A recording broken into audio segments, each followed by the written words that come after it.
آپ کو پسند ہے؟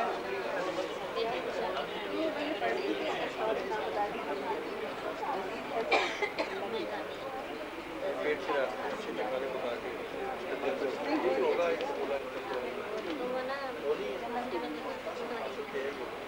روٹی میرے سے مجھے صحیح تھی روٹی مجھے اور آگے نہیں افطار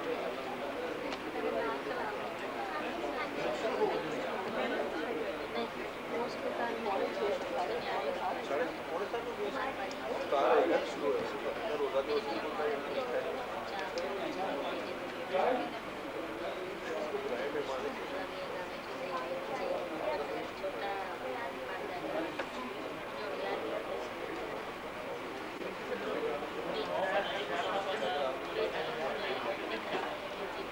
آپ کا دن ہو گیا ہے.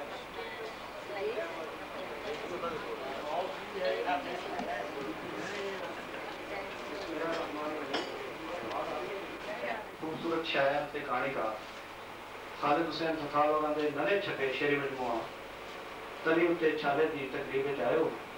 میں تہانوں سب نوں جی آئاں نوں آکھنا. ساڈے اج دے اس اکاش دی صدارت جناب فضل حسین چودھری صاحب نے کرنی ہے. وہ بس لاہور آ گئے نے, انہوں نے جیلم تو آنا سی, انہوں کی کرسی خالی ہے.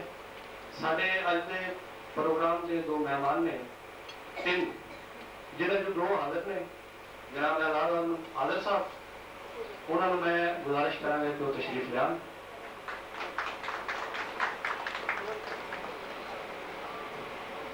دوسرے سارے مہمان نے جناب عمران نقوی صاحب, انہوں نے گزارش ہے کہ سارے پیارے لکھاری دور دے شہر دے بلکہ ہیر دے شہر دے دوست ڈاکٹر محسن مغیرہ صاحب بھی تشریف لے آئے ہیں ساری ریکویسٹ پہ. انہوں نے بھی گزارش ہے کہ وہ بھی اسٹیج پہ تشریف لیا. ہوں سارے اج کی شام کے شاعر جناب خالد حسین تھتھال ہوراں نوں گزارش ہے کہ وہ تشریف لیا.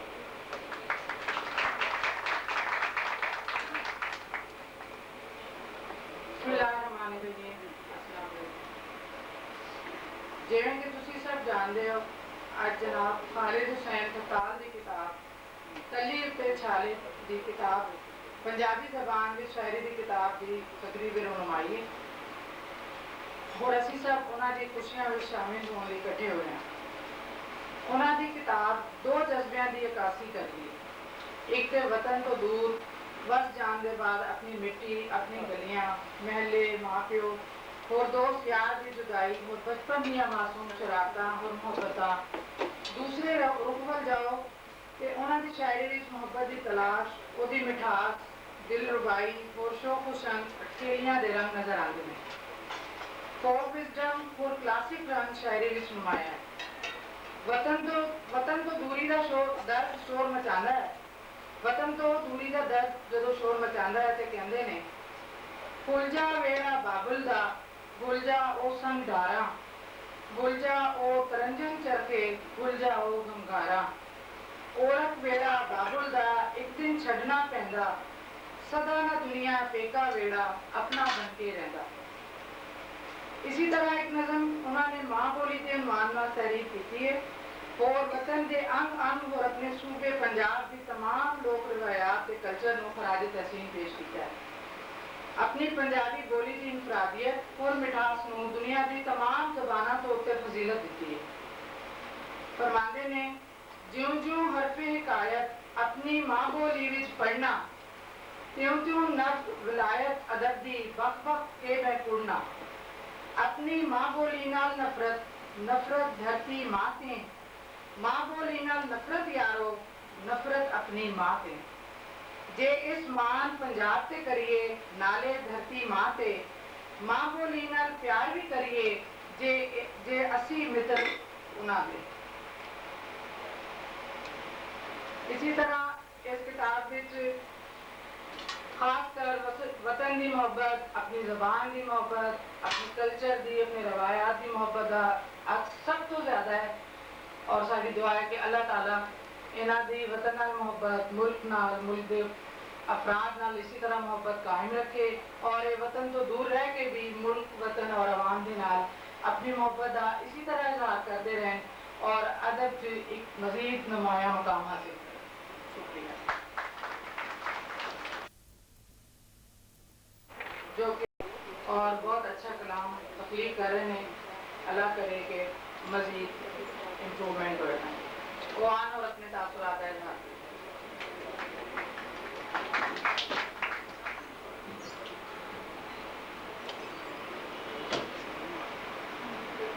سب تو پہلے اتنے سارے معززین السلام علیکم.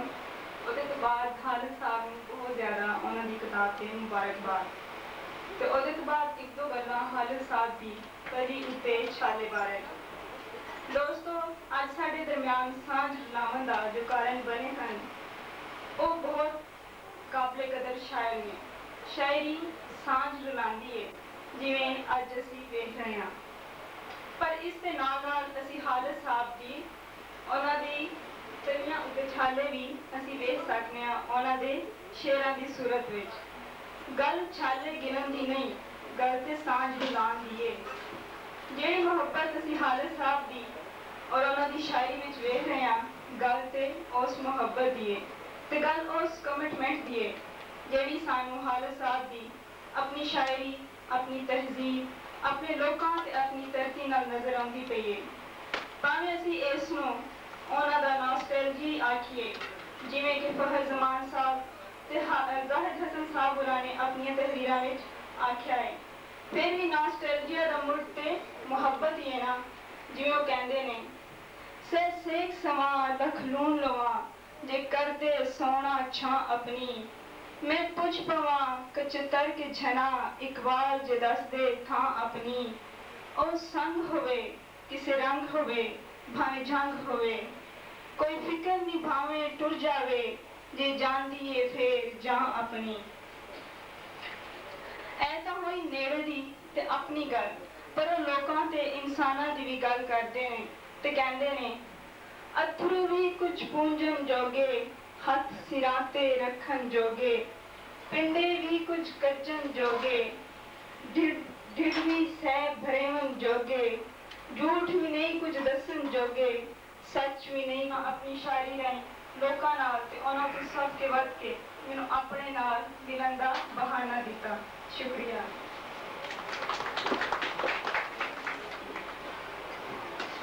मोहतरम जनाब चौधरी फजल हुसैन साहब तशरीफ ले आए ने. ਅਸੀਂ ਉਹਨਾਂ ਨੂੰ ਖੁਸ਼ ਆਮਦੀਦ ਕਹਿੰਦੇ ਹਾਂ. ਉਹ ਪ੍ਰੋਗਰਾਮ ਦੀ ਸਦਾਰਤ ਕਰਦੇ. ਹੁਣ ਮੈਂ ਦਾਅਵਤ ਦੇ ਰਹੀ ਹਾਂ ਜਨਾਬ ਮੋਹਸਨ ਮਟਿਆਣਾ ਸਾਹਿਬ ਨੂੰ, ਜੋ ਕਿ ਬੇਸ਼ੁਮਾਰ ਕਿਤਾਬਾਂ ਦੇ ਲਿਖਾਰੀ ਨੇ ਔਰ ਆਪਣਾ ਇੱਕ ਨਮਾਇਆ ਮੁਕਾਮ ਰੱਖਦੇ. ਉਹਨਾਂ ਨੂੰ ਦਾਅਵਤ ਦੇ ਰਹੀ ਹਾਂ ਕਿ ਉਹ ਆਉਣ ਔਰ ਆਪਣੇ ਤਾਸਰਾਤ ਦਾ ਇਜ਼ਹਾਰ ਕरें.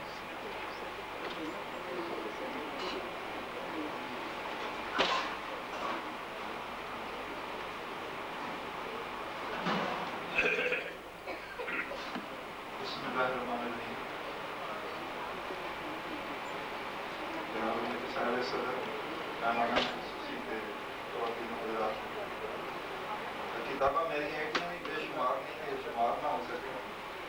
तीन पंजाबी ने ते 5 उर्दू ने. मतलब 8 शुमार करना कोई एडा औखा नहीं है. मगर ये भी मेहरबानी है भी बेशुमार ने आयोग के उधर भी अच्छा तासर ही है. लेकिन गल बेशुमार किताबों की भी नहीं है. अल्लाह ताला किसी को एक किताब भी ऐसी दे सके जी उसकी पहचान बन जाए.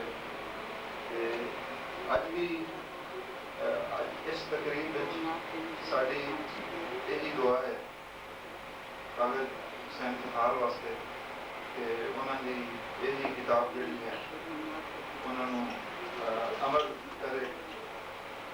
लेकिन ये यकीनन सानू सारे मेरी तवज्जो है कि वो इस तो क्योंकि इंसान कदे भी जो लिखारी है मुकम्मल नहीं होता. जो भी कोई सोच के रह जाए कि this is my last presentation और शायद इसको मैं परफेक्शन ज़्यादा ना ले सकता.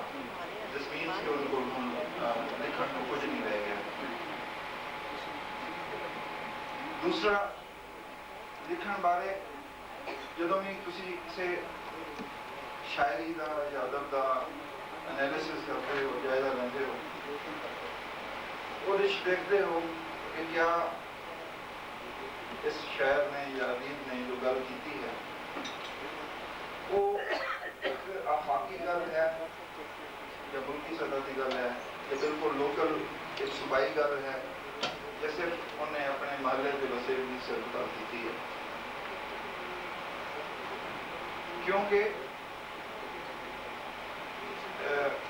آج کل ایک جڑی بحث شروع ہوئی ہے پنجابی ادب کے وہ یہ ہے کہ سانو صرف یہ نہیں ہے کہ صرف گھوڑے مائیے لکھنے چاہیے ہیں وہ سارا کلچر ہے بنیاد پنجابی زبان کی وہی فراہم کرتے ہیں وہی شاعری پرانی وراثت شاعری عارفانہ کلام کی وقت اہمیت وہ کسی دور کی کم نہیں ہوئی. ہوں لوگ پوسٹ ماڈرنزم اور پوسٹ ماڈرنزم کی گلاں کرتے ہیں اور وہ ساڈے صوفیاء نے جو کلام لکھے ہے وہ لوگوں نے ہوں پوسٹ ماڈرنزم دریافت کیا ہے لیکن وہ سارا فٹ آتا ہے اس پوسٹ ماڈرنزم سے. موضوعات شاعری دے خالد حسین فتحال صاحب دے صرف محبت تک محدود نہیں ہے. جس کو احساس ہوتا ہے کہ انہوں کی نظر جڑی ہے وہ کتنی مختلف موضوعات کے کتنی گہری نظر ہے. یہ جڑے انہوں نے تلی کے چھالے نے یہ صرف محبت وچ ملے دکھ دے چھالے نہیں ہیں. یہ چھالے صرف مسافرت دی سفر دی تکلیف دے چھالے نہیں ہیں. یہ چھالے صومالیہ دے وچ کسے بچے نو بھوکا ویکھ کے اودی بھوک نال انہاں دے دل دے وچ اس دی تکلیف دے چھالے نے. انہاں چھالیاں دے وچ انہاں دا درد محسوس کیتا جا سکتا ہے. وہ ویژن جڑا ہے وہ نظر آنا چاہیے. باہر دے ملک پردیس وچ رہ کے یقیناً ناسٹیلجیا پچھلی یاداں بہت تنگ کردیاں نے. باہر جان کا اتفاق ہوئے عجیب جہا احساس تسی دیکھو گے کہ یا تو اتنے گھراں دے وچ وہ پنجابی بولی جاتی ہے جہاں کہ تسی اج تو جڑے لوگ ادوں مائگریٹ ہوئے ہیں اج تو 10-20 سال پہلے جدوں اس وقت بھی وہ پنجابی سی یا پھر وہ انگریزی بولتے ہیں. پنجابی اس واسطے کہ گھر کی انہوں کی زبان ہے انگریزی انہیں اس ملک کی وجہ سے بولنی پڑتی ہے. اردو یقیناً اس دے وچ زیادہ سفر کرتی ہے پستی ہے لیکن ماں بولی بہت یاد آتی ہے. جویں فتحال صاحب نے لکھے ہے ماں بولی دے بارے وچ جو انہوں نے درد محسوس کیتا ہے کہ جویں جویں حرف حکایت اپنی ماں بولی وچ پڑھنا تیویں تیویں نک ولایت ادب دی پخ پخ کے میں کونا بیڑیوں نکل سکولے وڑیاں مڑ بچھوڑے بدا نہ کوئی پکی روٹی قصہ لکھن پڑھن نو لدھا. یعنی کہ اتنے پہ کہ فارن دے وچ جویں نال وچ رہندے نے وہ کنسیو کرنا اس گل نو سوچ سوچ کے اس ماحول نو اور اسے گل نو انہوں نے اپنی ماں بولی پہلی انہوں کی جڑی اس دے وچ نظم ہے ماں بولی ہے اور اگے جا کے پھر ایک نظم صفحہ 81 تے کہ اپنی ماں بولی بول بلندی اپنی بولی بول میٹھے شربت دے وچوں وچنا تو کھٹی لسی کول. اپنی بولی بول بلندی اپنی بولی بول میٹھے شربت دے وچنا تو کھٹی لسی کول. چار اوریجنلٹی خالصیت اپنی زبان دے وچ بہت ہوندا ہے یقیناً ہوندا ہے لیکن اپنے بولی دے وچ ਬਾਲ ਰੋਂਦੇ ਵੀ ਬੜੇ ਚੰਗੇ ਲੱਗਦੇ ਨੇ।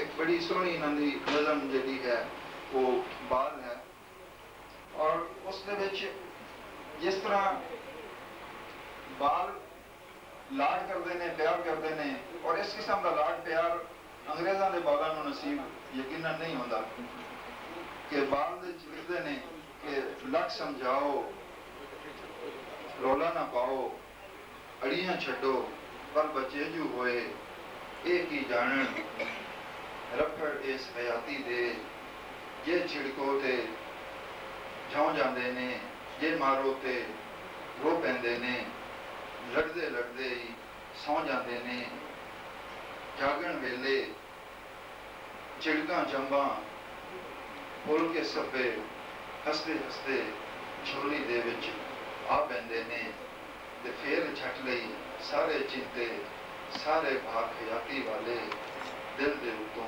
ਲੈ ਜਾਂਦੇ ਨੇ। ਔਰ ਹਯਾਤੀ ਨੂੰ ਵੇਖਣ ਦਾ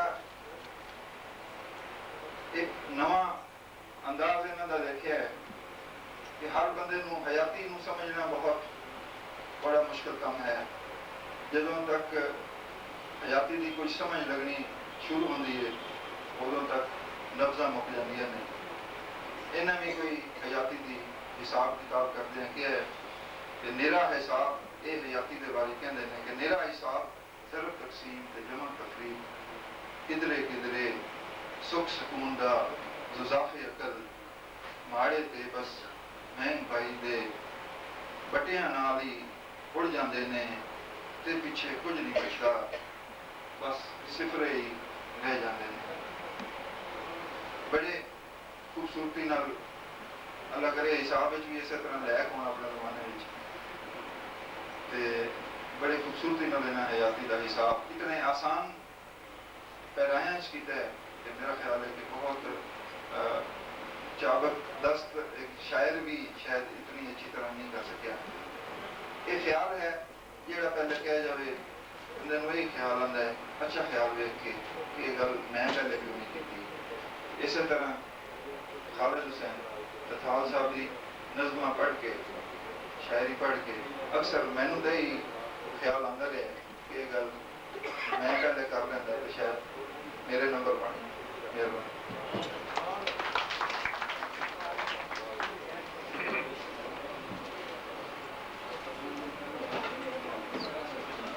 मोहतरम मोहसन मगियाना साहब ने अपने तासुरात, इसलिए कि मैं सिर्फ एक किताब ही अब तक तहरीर कर चुकी हैं जो कि शाया हो चुकी है, और मैं जाननी है कि एक कितना मुश्किल मरहला है और इंसान तखलीक दे इस अमल दे विच किना अदवार तो तकलीफां तो अजियतों तो गुजरता है। और आजकल की इतनी मसरूफ और मसाइल भरी जिंदगी तखलीकी कम करना कितनी हिम्मत और हौसले का कम है। तो वो बड़े खुश नसीब ने और बहुत हौसला रखन और काबिल तारीफ ने कि उन्होंने क्या जाना जो है वो गलत नहीं है कि वो बेशुमार किताबां ने तख्लीककार ने, और इंशाल्लाह जाहिर है कि मजीद भी इजाफा करेंगे। हमें दावत दे रही है मोहतरमा इफ़त अलवी साहबा जो कि प्रोड्यूसर ने और शायरा ने, वो तशरीफ ले आन और अपने ख्यालात का इज़हार करें किताब के बारे में।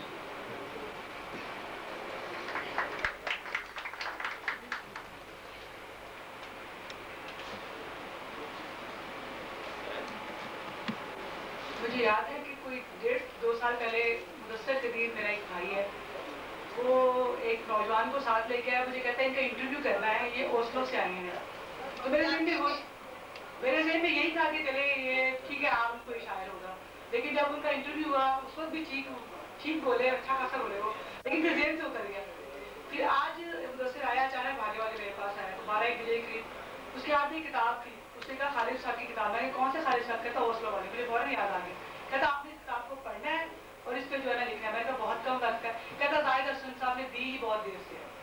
और अगर जाहिद साहब की क्या मसरूफियत है, मैंने सख्ती मुताला किया है उसका फौरी तौर पे, तो मुझे पता चला कि खालिद हुसैन तथाल की किताब तली उते छाले का, इनकी शायरी पढ़ते हुए मुझे लगा कि इनकी शायरी की 2 मजबूत परतें हैं, एक वतन से दूरी का एहसास और दूसरा जुबान की पुख्तगी। वतन से दूरी के एहसास जब उन्हें सताता है वो माँ बोली जैसी नज़में लिख देते हैं, जुबान की पुख्तगी का जिक्र मैंने इसलिए किया कि पाकिस्तान से दूर रह के भी ठेठ पंजाबी में शायरी करते हैं। उससे उनका पंजाबी जुबान और पंजाबी अदब से मोहब्बत और खुलूस का अंदाजा लगाया जा सकता है। खालिद हुसैन सतार की किताब का मुताला करके जहाँ मुझे बेअंदाजा खुशी हुई, वहीं दिल के एक हिस्से में शर्मिंदगी का एहसास धड़कता हुआ महसूस हुआ। वो शर्मिंदगी खालिद साहब के लिए नहीं, अपने लिए महसूस हुई कि मैं पाकिस्तान के ही एक हिस्से सिंध में रहने के बावजूद अपनी माँ बोली से दूर रही, जबकि खालिद ने दियारे न्याय में रह के भी ना सिर्फ माँ बोली की मोहब्बत को बरकरार रखा, बल्कि अपने एहसासात को शेरों का रूप देने के लिए भी माँ बोली का ही सहारा लिया। खालिद की शायरी में ज़माने की नाहमवारियों और नाइंसाफियों का दुख भी नजर आता है और इश्क की चाशनी भी महसूस की जा सकती है, मगर ये इश्क मुखालिफ जिन्स का नहीं बल्कि अपनी धरती का इश्क है। यही वजह है कि खसाल साहब को ओस्लो जैसे शहर की रंगीनियों और चकाचौंध रोशनियों में भी हर तरफ अंधेरे दिखाई देते हैं। खालिद हुसैन सतार मोहब्बतों का पैगंबर है, इसका दिल फूलों के मसले जाने पे भी दुखता है और मासूम बच्चों की मासूम शरारतें भी इसे फील करती हैं, तो वो बाल जैसी नस्ल लिख डालता है। खालिद साहब की पूरी किताब जब पढ़ूंगी तो उसके बाद मजीद लिख के उन्हें मैं ओस्लो भेजूंगी। Thank you.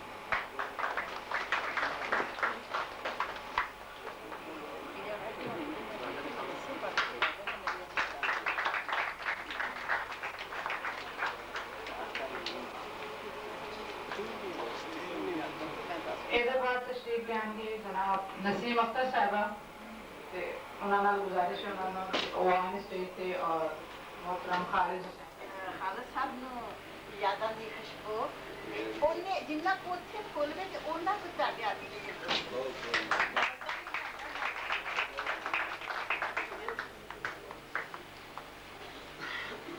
ਹੁਣ ਤਸ਼ਰੀਫ ਲਿਆਉਣਗੇ ਜਨਾਬ ਰਿਆਜ਼ ਰਾਜੀ ਸਾਹਿਬ। रियाज राजी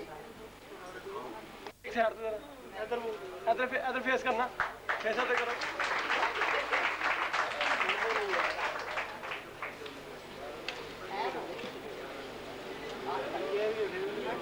बहुत अच्छी राइटर, बहुत प्यारी राइटर, अच्छी सोच, नफीस सोच की मालिक मोहतरमा रानी नजीर साहब।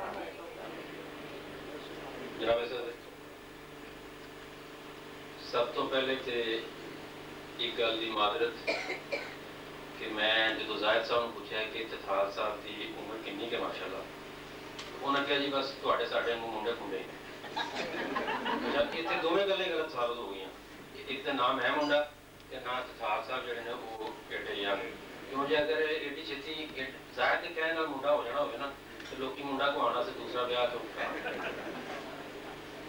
दूसरा ब्रदर जरा लाइट थोड़ी अगे रहा तो जाहिद प्यार जाहिद उमार जाहिद हसन, ये दो जाहिद जिन्हों चो एक भी जाहिद नहीं परिवार के इजलास कराने मेरे नाल बराबर जो शरीक रहे। शुरू में मैं जॉइंट सैकटरी तो डॉक्टर यूनुस आकर परिवार के सैकटरी होते सन। कुछ चिर मगरों मैं तरक्की पा के सैकटरी हो गया तो ये दोवें जाहिद बारी बारी मेरे नाल जॉइंट सैकटरी रहे। ये दोवें जॉइंट रहे तो पंजाबी भी परिवार को जोड़न का दर्द हो गया, जिसका नतीजा तुहाडे सारे दे सामने। तकरीब करीब 46 तारुफ 90 होया जो नवाए वक्त के अरबी एडिशन अताउल कासमी होरां दी कॉलम छापने पे जमशेद मसरूर, अर्लिंग कटिलसन, फैसल हाशमी वगैरह नाल गायबाना तारुफ इन्हां कालमां राहीं होया सी। नारवे नाल मुकम्मल तारुफ उस वेले होया जो कासमी साहब इत्थे पाकिस्तानी सफीर बन के गए। कासमी साहब नारवे की गए यार लोग इस मुल्क के नित नवे ना रखने शुरू कर देते। बाज इनू ना रवे आखन लग पे, बाज इनू ना रवे आखन लग पे, बाज दोस्त आख्या नारवे की होया। कासमी साहब उत्थे मौजूद ने, इसलिए नारवे नहीं नार नहीं कहना चाहिए। इधर उधर दी गल्लां कुछ ज्यादा ही हो गई ने।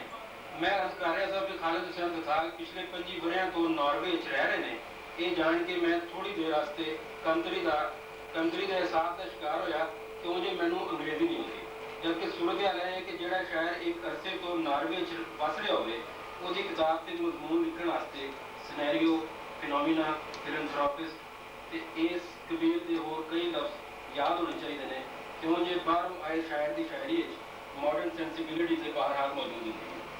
ख़वातीन हज़रात, जो मैं किताब खोली तो मेरी नज़र सफ़ा 37 पे पई।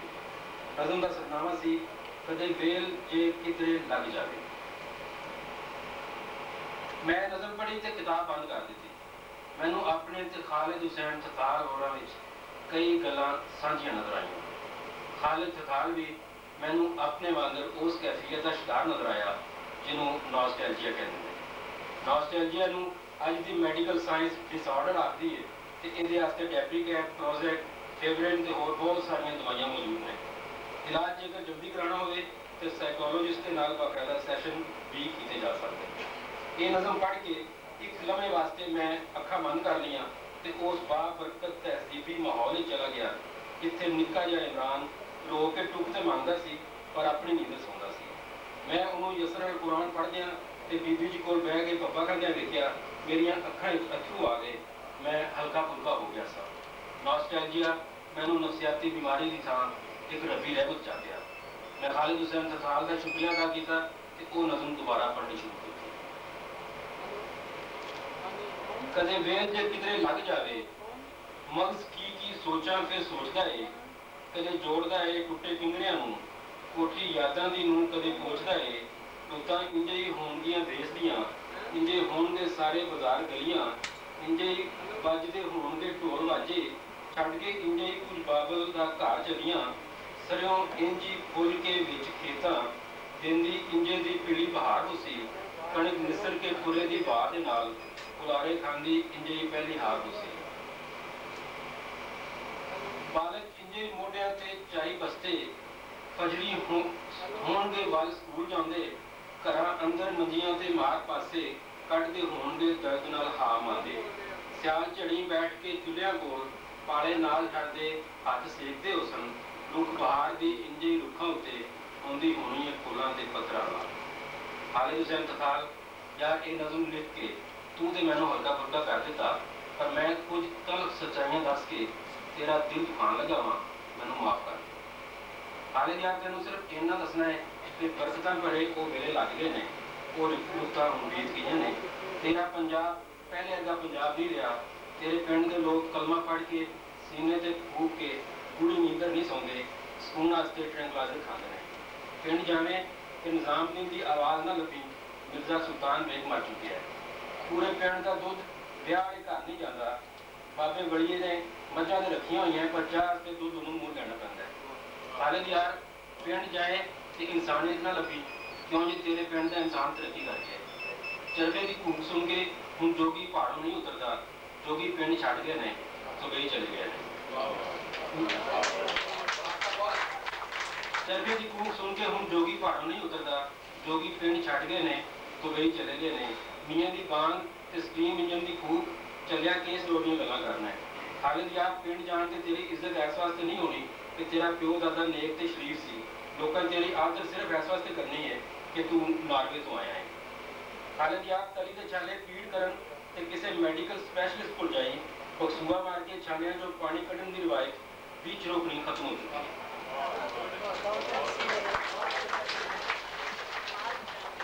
सेक्रेटरी पंजाब अदबी बोर्ड मोहतरम राजा रसालू साहब तशरीफ आम और अपने ख्यालात का इजहार करें। मोहतरम राजा रसालू साहब।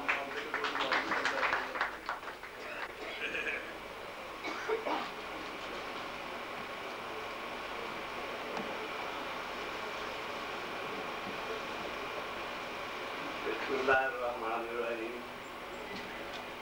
असली ते वड्डे सदर साहब ते दूजे सदर,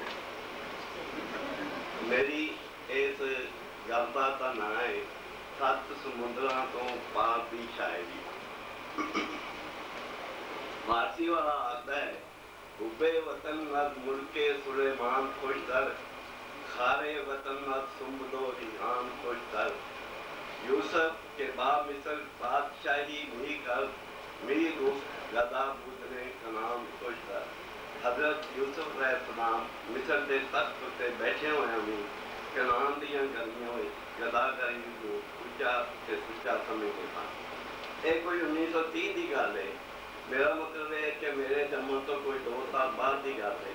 एक पंजाबी परचे सारंग के एडिटर ने नामा इकबाल और एक इंटरव्यू किया। ਇਸ ਇੰਟਰਵਿਊ ਵਿੱਚ ਸਾਰੀ ਗੱਲਬਾਤ ਪੰਜਾਬੀ ਜ਼ੁਬਾਨ ਵਿੱਚ ਹੋਈ ਸੀ ਤੇ ਉਸੇ ਤਰ੍ਹਾਂ ਸਾਰਿਆਂ ਵਿੱਚ ਛਪ ਗਈ ਸੀ। ਬੜੀਆਂ ਗੱਲਾਂ ਹੋਈਆਂ, ਇਲਮੀ ਅਦਬੀ, ਅੰਦਰਲੀਆਂ ਬਾਹਰਲੀਆਂ, ਹੱਡ ਬੀਤੀਆਂ ਤੇ ਜਗ ਬੀਤੀਆਂ। ਇਹਨਾਂ ਹੀ ਰੰਗ ਬਰੰਗੀਆਂ ਗੱਲਾਂ ਵਿੱਚ ਇਲਾਮਾ ਇਕਬਾਲ ਹੋਰਾਂ ਇੱਕ ਸਵਾਲ ਦੇ ਜਵਾਬ ਵਿੱਚ ਆਖਿਆ ਸੀ, ਪੰਜਾਬੀ ਜ਼ੁਬਾਨ ਦੀ ਸ਼ਾਇਰੀ ਵਿੱਚ ਵਤਨ ਨਾਲ ਮੁਹੱਬਤ ਤੇ ਪਿਆਰ ਕੁੱਟ ਕੇ ਭਰਿਆ ਹੋਇਆ ਹੈ। ਇਹਦੇ ਵਿੱਚ ਦੇਸ਼ ਨਾਲ ਮੁਹੱਬਤ ਤੇ ਪਿਆਰ ਦੇ ਗੀਤ ਸਾਡੀ ਵੱਖਰੀ ਤੇ ਨਵੇਕਲੀ ਤਰ੍ਹਾਂ ਨੇ।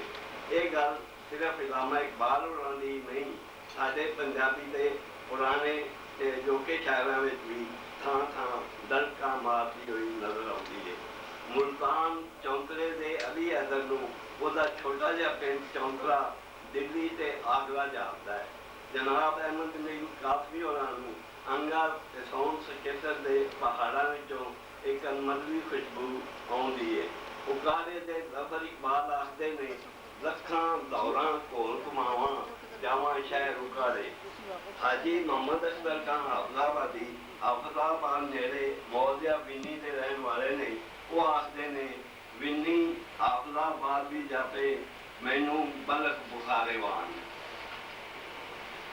ਸਾਹਿਬੇ ਸੈਫੋ ਕਲਮ ਮੀਆਂ ਮੁਹੰਮਦ ਬਖਸ਼ੂਰੀ ਦੇਸ਼ ਦੀਆਂ ਗਲਤੀਆਂ ਤੇ ਮਾਨ ਕਰਦੇ ਨੇ। ਗੱਲ ਲੰਮੀ ਹੁੰਦੀ ਜਾਂਦੀ ਹੈ, ਜਿਹੜੀ ਮੈਂ ਲੰਮੀ ਨਹੀਂ ਕਰਨਾ ਚਾਹੁੰਦਾ। ਖਾਲਿਦ ਹੁਸੈਨ ਸਸਾਲ ਹੋਰਾਂ ਦਾ ਸ਼ੇਰੀ ਮਜਮੂਆ ਸਰੀ ਉੱਤੇ ਛਾਲੇ ਇਸੇ ਫਲਸਫੇ ਦੇ ਆਲੇ ਦੁਆਲੇ ਘੁੰਮਦਾ ਹੈ। ਖਾਲਿਦ ਹੁਸੈਨ ਸਸਾਲ ਹੋਰਾਂ ਉੱਤੇ ਰੱਬ ਸੱਚੇ ਦੀ ਤਾਜੀ ਮਿਹਰਬਾਨੀ ਹੈ। ਉਹਨਾਂ ਦਾ ਸਾਂਝਾ 7 ਸਮੁੰਦਰਾਂ ਤੋਂ ਪਾਰ ਨਾਰਵੇ ਨਾਲ ਹੈ। ਉਹ ਉੱਥੋਂ ਦੇ ਸ਼ਹਿਰੀ ਨੇ, ਸਰਦੀਆਂ ਪਾਕਿਸਤਾਨ ਵਿੱਚ ਗੁਜ਼ਾਰਦੇ ਨੇ ਤੇ ਗਰਮੀਆਂ ਉਸਲੋ ਵਿੱਚ। ਉਹਨਾਂ ਦੀਆਂ ਬਹੁਤੀਆਂ ਨਜ਼ਮਾਂ ਤੇ ਗਜ਼ਲਾਂ ਉਸਲੋ ਵਿੱਚ ਬਹਿ ਕੇ ਲਿਖੀਆਂ ਹੋਈਆਂ ਨੇ, ਪਰ ਉਸਲੋ ਵਿੱਚ ਬਹਿ ਕੇ ਲਿਖੀਆਂ ਹੋਈਆਂ ਨਜ਼ਮਾਂ ਗਜ਼ਲਾਂ ਵਿੱਚ ਭਾਗੀ ਭਰੇ ਪੰਜਾਬ ਦੀ ਮਿੱਟੀ ਦੀ ਖੁਸ਼ਬੂ ਥਾਂ ਥਾਂ ਝਾਤੀਆਂ ਮਾਰਦੀ ਹੋਈ ਨਜ਼ਰ ਆਉਂਦੀ ਹੈ। ਉਹਨਾਂ ਦੀ ਸ਼ਾਇਰੀ ਵਿੱਚ ਸਰੋਂ ਦੇ ਫੁੱਲਾਂ ਦੀ ਮਹਿਕ, ਮਕਈ ਤੇ ਬਾਜਰੇ ਦੀਆਂ ਰੋਟੀਆਂ ਦਾ ਸਵਾਦ, ਹਾਣੀਆਂ ਦੀਆਂ ਝੋਕਾਂ, ਖਾਂਗਲਾਂ ਮੱਝਾਂ ਦੀਆਂ ਧਾਰਾਂ ਦਾ ਮਜ਼ਾ ਹੈ। ਉਹ ਉਸਲੋ ਵਿੱਚ ਸੁਖੀ ਹੋਣਗੇ, ਪਰ ਜਦੋਂ ਗੁਜਰਾਤ ਤੇ ਖਾਲੀਆਂ ਦਾ ਆਲਾ ਦੁਆਲਾ ਉਹਨਾਂ ਨੂੰ ਟੁੰਬਦਾ ਹੈ ਤੇ ਉਹ ਚੀਕ ਉੱਠਦੇ ਨੇ। ਉਹਨਾਂ ਦੀ ਨਜ਼ਰ ਨੇ, ਬਸ ਇੱਕ ਸਿੱਖ ਤੇ ਸੱਜਰ ਧਰਤੀਏ ਤੇਰੀ ਮੇਰੇ ਕੋਲ। ਦੌਰ ਮੈਂ ਤੇਰੇ ਦਰਿਆਵਾਂ ਤੇ ਦੂਰ ਮੈਂ ਤੇਰੇ ਦਰਿਆਵਾਂ ਤੀ, ਦੂਰ ਮੈਂ ਤੇਰੀਆਂ ਵਾਵਾਂ ਤੀ, ਦੂਰ ਮੈਂ ਤੇਰੀਆਂ ਠੰਡੀਆਂ ਧੁੱਪਾਂ, ਦੂਰ ਮੈਂ ਤੇਰੀਆਂ ਛਾਵਾਂ ਤੀ, ਦੂਰ ਮੈਂ ਤੇਰੇ ਸ਼ਹਿਰ ਗਰਾਵਾਂ, ਦੂਰਾਂ ਮੱਝਾਂ ਗਾਵਾਂ ਤੀ, ਦੂਰ ਉਹ ਘੜੇ ਘਰੋਲੀਆਂ, ਉਹ ਡੋਲੀ ਖਾਰੇ ਦੂਰ, ਦੂਰ ਉਹ ਵੰਗਾਂ ਛਣਕਦੀਆਂ, ਉਹ ਮਾਂਗਾਂ ਵਿੱਚ ਸੰਦੂਰ, ਦੂਰ ਉਹ ਮੇਲ ਤੇ ਮੇਲੇ ਦੂਰ ਉਹ ਮੇਲ ਤੇ ਮੇਲੀ ਡਾਂਡੀ, ਮੁਕਲਾਵੇ ਵੀ ਦੂਰ, ਬਸ ਇੱਕ ਸਿੱਖ ਤੇ ਸੱਦਰ ਧਰਤੀਏ ਤੇਰੀ ਮੇਰੇ ਕੋਲ। ਵਤਨੋਂ ਦੂਰ ਬੈਠਿਆਂ ਜਿਹੜੀ ਸ਼ੈ ਬਹੁਤੀ ਯਾਦ ਆਉਂਦੀ ਹੈ ਉਹ ਮਾਂ ਬੋਲੀ ਹੈ। ਉਸਤਾਦ ਅੱਲਾ ਦਿੱਤਾ ਸਾਬਰ ਮਰਹੂਮ ਫਰਮਾਉਂਦੇ ਨੇ, ਮੈਨੂੰ ਮਾਂ ਦੇ ਦੁੱਧ ਦੀ ਮਹਿਕ ਆਵੇ, ਸਾਬਰ ਜਦੋਂ ਪੰਜਾਬੀ ਮੈਂ ਬੋਲਦਾ ਹਾਂ। ਖਾਲਿਦ ਹੁਸੈਨ ਸਸਾਲ ਆਪਣੀ ਮਾਂ ਬੋਲੀ ਨੂੰ ਕਿੰਨਾ ਕੁ ਪਿਆਰ ਕਰਦੇ ਨੇ। ਉਹ ਪਿਆਰ, ਉਹ ਮੁਹੱਬਤ ਉਹਨਾਂ ਦੀ ਨਜ਼ਮ ਮਾਂ ਬੋਲੀ ਵਿੱਚੋਂ ਡੁੱਲ ਪੈਂਦੀ ਹੈ। 16 ਸ਼ੇਰ ਦੀ ਇਹ ਡਾਢੀ ਸੋਹਣੀ ਤੇ ਸੁਲੱਖਣੀ ਨਜ਼ਮ ਸੁਣਨ ਵਾਲੀ ਨਹੀਂ, ਆਰਾਮ ਨਾਲ ਬਹਿ ਕੇ ਪੜ੍ਹਨ ਵਾਲੀ ਹੈ। ਮੈਂ ਇੱਕ ਦੋ ਸ਼ੇਰ ਬਣਗੀ ਦੇ ਤੌਰ ਤੇ ਪੇਸ਼ ਕਰਨਾ ਵਾਂ। ਜਿਉਂ-ਜਿਉਂ ਹਰਫ ਹਕਾਇਤ ਆਪਣੀ ਮਾਂ ਬੋਲੀ ਵਿੱਚ ਪੜ੍ਹਨਾ, ਤਿਉਂ ਨਿੱਘ ਵਲਾਇ ਕਦਮ ਦੀ ਭੱਕ ਕੇ ਮੈਂ ਕਰਨਾ। ਮਾਂ ਬੋਲੀ ਵਿੱਚ ਵਰਕਾ ਜਿਉਂ-ਜਿਉਂ ਕਿਸੇ ਕਿਤਾਬ ਦਾ ਖੁੱਲਿਆ, ਵਾਹ ਵਾਹ ਬੈਰ ਇਲਮ ਹਕਾਇਤ ਅਦਬ ਅਦਾਬ ਦਾ ਖੁੱਲਿਆ। ਸਹਿ ਵੰਗੀ ਦੇ ਮੋਤੀ ਇਹਦੇ ਕੰਢਿਆਂ ਉੱਤੇ ਖਿਲਰੇ, ਸਦਾ ਬਹਾਰ ਫੁੱਲਾਂ ਦੀ ਖੁਸ਼ਬੂ ਚਾਰੇ ਪਾਸੇ ਖਿਲਰੀ। ਕੱਲ ਨੂੰ ਆਪਣੇ ਵਿਹੜਿਓਂ ਭਲਿਓ ਮਾਂ ਬੋਲੀ ਨੂੰ ਕੱਢੀਏ, ਮਾਂ ਬੋਲੀ ਦਾ ਨੱਕ ਆਪੇ ਕਾਨੂੰ ਵੱਢੀਏ। ਵਤਨ ਤੋਂ ਦੂਰ ਵਸਦਿਆਂ ਲੋਕਾਂ ਨੂੰ ਵਤਨ ਤੇ ਆਪਣੇ ਮੁਲਕ ਦੀ ਕਦਰ ਉਦੋਂ ਹੁੰਦੀ ਹੈ ਜਦੋਂ ਉਹ ਡਾਢੇ ਉਦਾਸ ਹੋਣ, ਜਾਂ ਫਿਰ 11 ਸਤੰਬਰ ਨੂੰ ਟ੍ਰੇਡ ਸੈਂਟਰ ਦੇ ਮਨਾਰੇ ਡਿੱਗਣ। ਉਸ ਵੇਲੇ ਉਹਨਾਂ ਨੂੰ ਆਲਾ ਦੁਆਲਾ ਆਪਣਾ ਦੁਸ਼ਮਣ ਨਜ਼ਰ ਆਉਂਦਾ ਹੈ। ਰਾਤੋਂ ਰਾਤ ਦਾੜੀਆਂ ਮਨਾ ਲੈਂਦੇ ਨੇ ਤੇ ਨਾਮ ਹੀ ਬਦਲ ਲੈਂਦੇ ਨੇ। ਇਹ ਛੇਲਿਆਂ ਦੇ ਘਰ ਹਾਲੋਂ ਵਿਹਾਲ ਹੈ, ਛੇਲਿਆਂ ਦੇ ਬੂਹੇ ਚੰਨੇ ਉਹਨੂੰ ਵੱਢਣ ਪੈਂਦੇ ਨੇ। ਸੱਸ ਨਨਾਣਾ ਦੁਸ਼ਮਣਾਂ ਲੱਗਦੀਆਂ ਨੇ। ਸੈਦਾ ਖੇਦਾ ਇੱਜ਼ਤਾਂ ਲੁੱਟਣ ਵਾਲਾ ਡਾਕੂ ਲੱਗਦਾ ਹੈ। ਉਹ ਨਿੰਮੋ ਚਾਣ ਬੈਠੀ ਏ ਤੇ ਇੱਕ ਢੰਗ ਤੋਂ ਆਈ ਹੋਈ ਨਵੀਂ ਵਹੁਟੀ, ਨਵੀਂ ਵਿਆਹੀ ਵਹੁਟੀ ਉਹਨੂੰ ਮਿਲਣ ਆਉਂਦੀ ਹੈ। ਮੌਦਾ ਬਸ ਕੁਸ਼ਤਾ ਮਰਹੂਮ ਤੇ ਹੀਰ ਦਾ ਕਲਮ ਤੇ ਹੀਰ ਦੇ ਵਰਲਾਪ ਸੁਣੋ। ਇਹ ਕੁਝ 17-18 ਸ਼ੇਰਾਂ ਦਾ ਬੰਦੇ ਚੰਦ ਸ਼ੇਰ ਬਣਦੀ ਦੇ ਤੌਰ ਤੇ ਪੇਸ਼ ਕਰ ਕਰਨਾ। ਅੰਨੀ ਆ ਪਿਆਰੀਏ ਦੇ ਖਬਰਾਂ ਮੇਰੇ ਦਿਲ ਵਿੱਚ ਖਿਆਲ ਦੇ ਆਉਂਦੇ ਨੇ। ਰੁੱਤਾਂ ਤੇ ਸਮੇਂ ਤੇਰੇ ਤੇਰੀਆਂ ਧੁੱਪਾਂ ਤੇ ਛਾਵਾਂ ਨੂੰ। ਉਹ ਕਣਕਾਂ ਨਿਸਰੀਆਂ ਹੋਈਆਂ, ਪੀਲੇ ਫੁੱਲ ਸਰੇ ਹੁੰਦੇ, ਉਹ ਨੀਲੇ ਫੁੱਲ ਅਲਸੀ ਦੇ ਤੇ ਚਿੱਟੇ ਫੁੱਲ ਰੈਲੀ ਦੇ, ਗੂੜੇ ਰੰਗ ਕਸੁੰਬੇ ਦੇ, ਜੇਠ ਦਾ ਉਹ ਸੇਕ ਤੇ ਦੋਵਾਂ ਹਾਰ ਦੀਆਂ। ਨਾ ਮੈਂ ਜ਼ਿਮੀ ਚੋਂ ਉੱਠਦੀਆਂ ਲੰਬਾਂ ਜੋ ਹਰ ਸ਼ਹਿਰ ਸਾੜੀ ਦੇ ਮਨ ਅਜੇ ਵੀ ਯਾਦ ਨੇ ਮੈਨੂੰ। ਵਿਸਾਖ ਉਹ ਜੋਬਨਾ ਖੁਸ਼ੀਆਂ ਦਾ, ਉਹ ਮੇਲੇ ਵਿਸਾਖੀ ਦੇ, ਕੁੰਮਕਾਰ ਢੋਲਾਂ ਦੀ ਵਾਢੀਆਂ ਭੰਗੜੇ, ਉਹ ਈਦਾਂ ਸ਼ਬਰਾਤਾਂ ਅਜੇ ਵੀ ਭੁੱਲੀਆਂ ਨਹੀਂ ਮੈਨੂੰ। ਉਸਰੋਂ ਵਿੱਚ ਬੈਠਿਆਂ ਖਾਲਿਦ ਹੁਸੈਨ ਸਸਾਰ ਹੋਰਾਂ ਨੂੰ ਬਾਬਲ ਤੇ ਬਾਬਲ ਜਾਈਆਂ ਵੀ ਯਾਦ ਆਈਆਂ। ਉਹਨਾਂ ਦੀ ਨਜ਼ਮ ਭੁੱਲ ਜਾ ਵੇਖੋ, ਭੁੱਲ ਜਾ ਵੇੜਾ ਬਾਬਲ ਵਾਲਾ, ਭੁੱਲ ਜਾ ਉਹ ਸੰਗ ਡਾਰਾਂ, ਭੁੱਲ ਜਾ ਉਹ ਤਰੀਨਨ ਚਰਖੇ, ਭੁੱਲ ਜਾ ਉਹ ਪੰਕਾਰਾਂ, ਭੁੱਲ ਜਾ ਉਹ ਗਹਿਣੇ ਚੋਪੇ, ਭੁੱਲ ਜਾ ਗੁੱਤ ਪਰਾਂਦੇ, ਭੁੱਲ ਜਾ ਅੰਬੜੀ ਦਾ ਉਹ ਵੇਲਾ, ਭੁੱਲ ਜਾ ਉਹ ਗੁਲਜ਼ਾਰਾਂ। ਜੋ ਕੁਝ ਤੈਨੂੰ ਯਾਦ ਹੈ ਭੁੱਲ ਜਾ, ਭੁੱਲ ਜਾ ਆਪਣਾ ਆਪ ਵੀ ਭੁੱਲ ਜਾ। ਜਿਉਂ ਪਟੋਲੇ ਗੁੱਡੀਆਂ ਭੁੱਲੇ, ਜਿਉਂ ਸ਼ਟਾਪੂ ਗਿੱਧੇ, ਜਿਉਂ ਭੁੱਲੀ ਉਹ ਪੀਰ ਤੇ ਵੇਲਾ, ਕੰਨ ਤੇਰੇ ਜਦ ਵਿਧੇ, ਔੜਤ ਵੇਲਾ ਬਾਬਲ ਵਾਲਾ। ਇੱਕ ਦਿਨ ਛੱਡਣਾ ਪੈਂਦਾ, ਸਦਾ ਨਾ ਦੁਨੀਆ ਪੇਕਾ ਵੇਲਾ ਆਪਣਾ ਬਣ ਕੇ ਰਹਿੰਦਾ।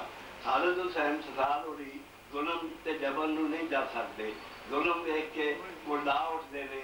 ਉਹਨਾਂ ਦੀ ਨਜ਼ਮ ਸੱਜਣ ਬਣ ਜਾ ਬੰਦਿਆ ਵੇਖੋ, ਸੱਜਣ ਬਣ ਜਾ ਬੰਦਿਆ ਆਪਣੇ ਆਪ ਦਾ ਵੈਰ ਕਮਾਉਣੇ, ਸੱਜਣ ਬਣ ਜਾ ਵੈਰ ਕਮਾਉਣੇ ਛੱਡ ਦੇ, ਸੱਜਣ ਬਣ ਜਾ ਆਪਣੇ ਆਪ ਦਾ। ਆਪਣੇ ਆਪ ਨੂੰ ਕੋਹਦਾ ਜਾਵੇਂ, ਆਪਣੇ ਆਪ ਦੇ ਟੱਕਰੇ ਕਰਕੇ ਕਾਵਾਂ ਕੁੱਤਿਆਂ ਅੱਗੇ ਪਾਵੇਂ। ਤੋਪਾਂ ਗੋਰੇ ਪਿੰਡਾਂ ਥਾਵਾਂ ਤੇ ਸ਼ਹਿਰ ਗਰਾਵਾਂ ਉੱਤੇ ਸੁੱਟ ਕੇ ਕਹਿਰ ਮਚਾਵੇਂ। ਮਸਜਿਦ ਗਿਰਜੇ ਗੁਰਦੁਆਰੇ ਮੰਦਰ ਢਾਵੇਂ, ਲਹੂ ਦੇ ਹੜ ਵਗਾਵੇਂ। ਸੱਜਣ ਬਣ ਜਾ ਬੰਦਿਆ ਆਪਣੇ ਆਪ ਦਾ, ਲੁਕਾਈ ਦਾ, ਮਖਲੂਕ ਦਾ ਬੰਦਾ, ਬਸ ਬੰਦਾ ਹੀ ਬਣ ਜਾ, ਨਾ ਮੁਕਾਲਤ ਖੱਟ। ਸੱਜਣ ਬਣ ਜਾ ਸੱਜਣ ਆਪਣੇ ਆਪ ਦਾ, ਇਹ ਜ਼ਮੀਨ ਦਾ। ਇੱਕ ਅੱਜ ਦੀ ਨਜ਼ਮ ਵੇਖੋ, ਇਹਦੇ ਵਿੱਚ ਖਾਲਿਦ ਹੁਸੈਨ ਸਸਾਰ ਹੋਰੀ ਆਕਰ ਲੈਣ ਆਈ ਘਰਵਾਲੀ ਬਣ ਬੈਠੀ ਵਾਲੀ ਗੱਲ ਨੂੰ ਡਾਢੇ ਸੋਹਣੇ ਤੇ ਨਵੇਂ ਕਿਹੜੇ ਅੰਦਾਜ਼ ਨਾਲ ਪੇਸ਼ ਕਰਦੇ ਨੇ। ਇਸ ਨਜ਼ਮ ਵਿੱਚ ਉਹ ਆਪਣੇ ਵਤਨੀਆਂ ਨੂੰ ਇਹਨਾਂ ਅੱਗ ਲੈਣ ਵਾਲਿਆਂ ਕੋਲੋਂ ਬਚਣ ਦਾ ਸੱਦਾ ਵੀ ਦਿੰਦੇ ਨੇ। ਨਜ਼ਮ ਵੇਖੋ, ਅੱਗ ਲੈਣ ਜਦੋਂ ਇਹ ਆਉਂਦੇ ਨੇ, ਮਾਲਕ ਘਰ ਦੇ ਹੀ ਬਣ ਜਾਂਦੇ ਨੇ। ਚੋਰਾਂ ਡਾਕੂਆਂ ਨੂੰ ਕੱਢ ਕੇ ਘਰ ਵਿੱਚੋਂ ਸੰਨ ਆਪ ਹੀ ਫੇਰੇ ਲਾਉਂਦੇ ਨੇ।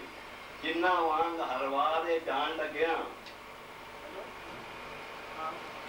ਦੇ ਨਵੀਂ ਨਿਸ਼ਾਨੀ ਇਹ ਜਾਣਦੇ ਨੇ। ਕਿਹੜਾ ਪੱਜ ਲਾ ਕੇ ਇਸ ਵਾਰ ਵੇਖੋ, ਇਹ ਆਪਣੀ ਜਾਨ ਛੁਡਾਉਂਦੇ ਨੇ।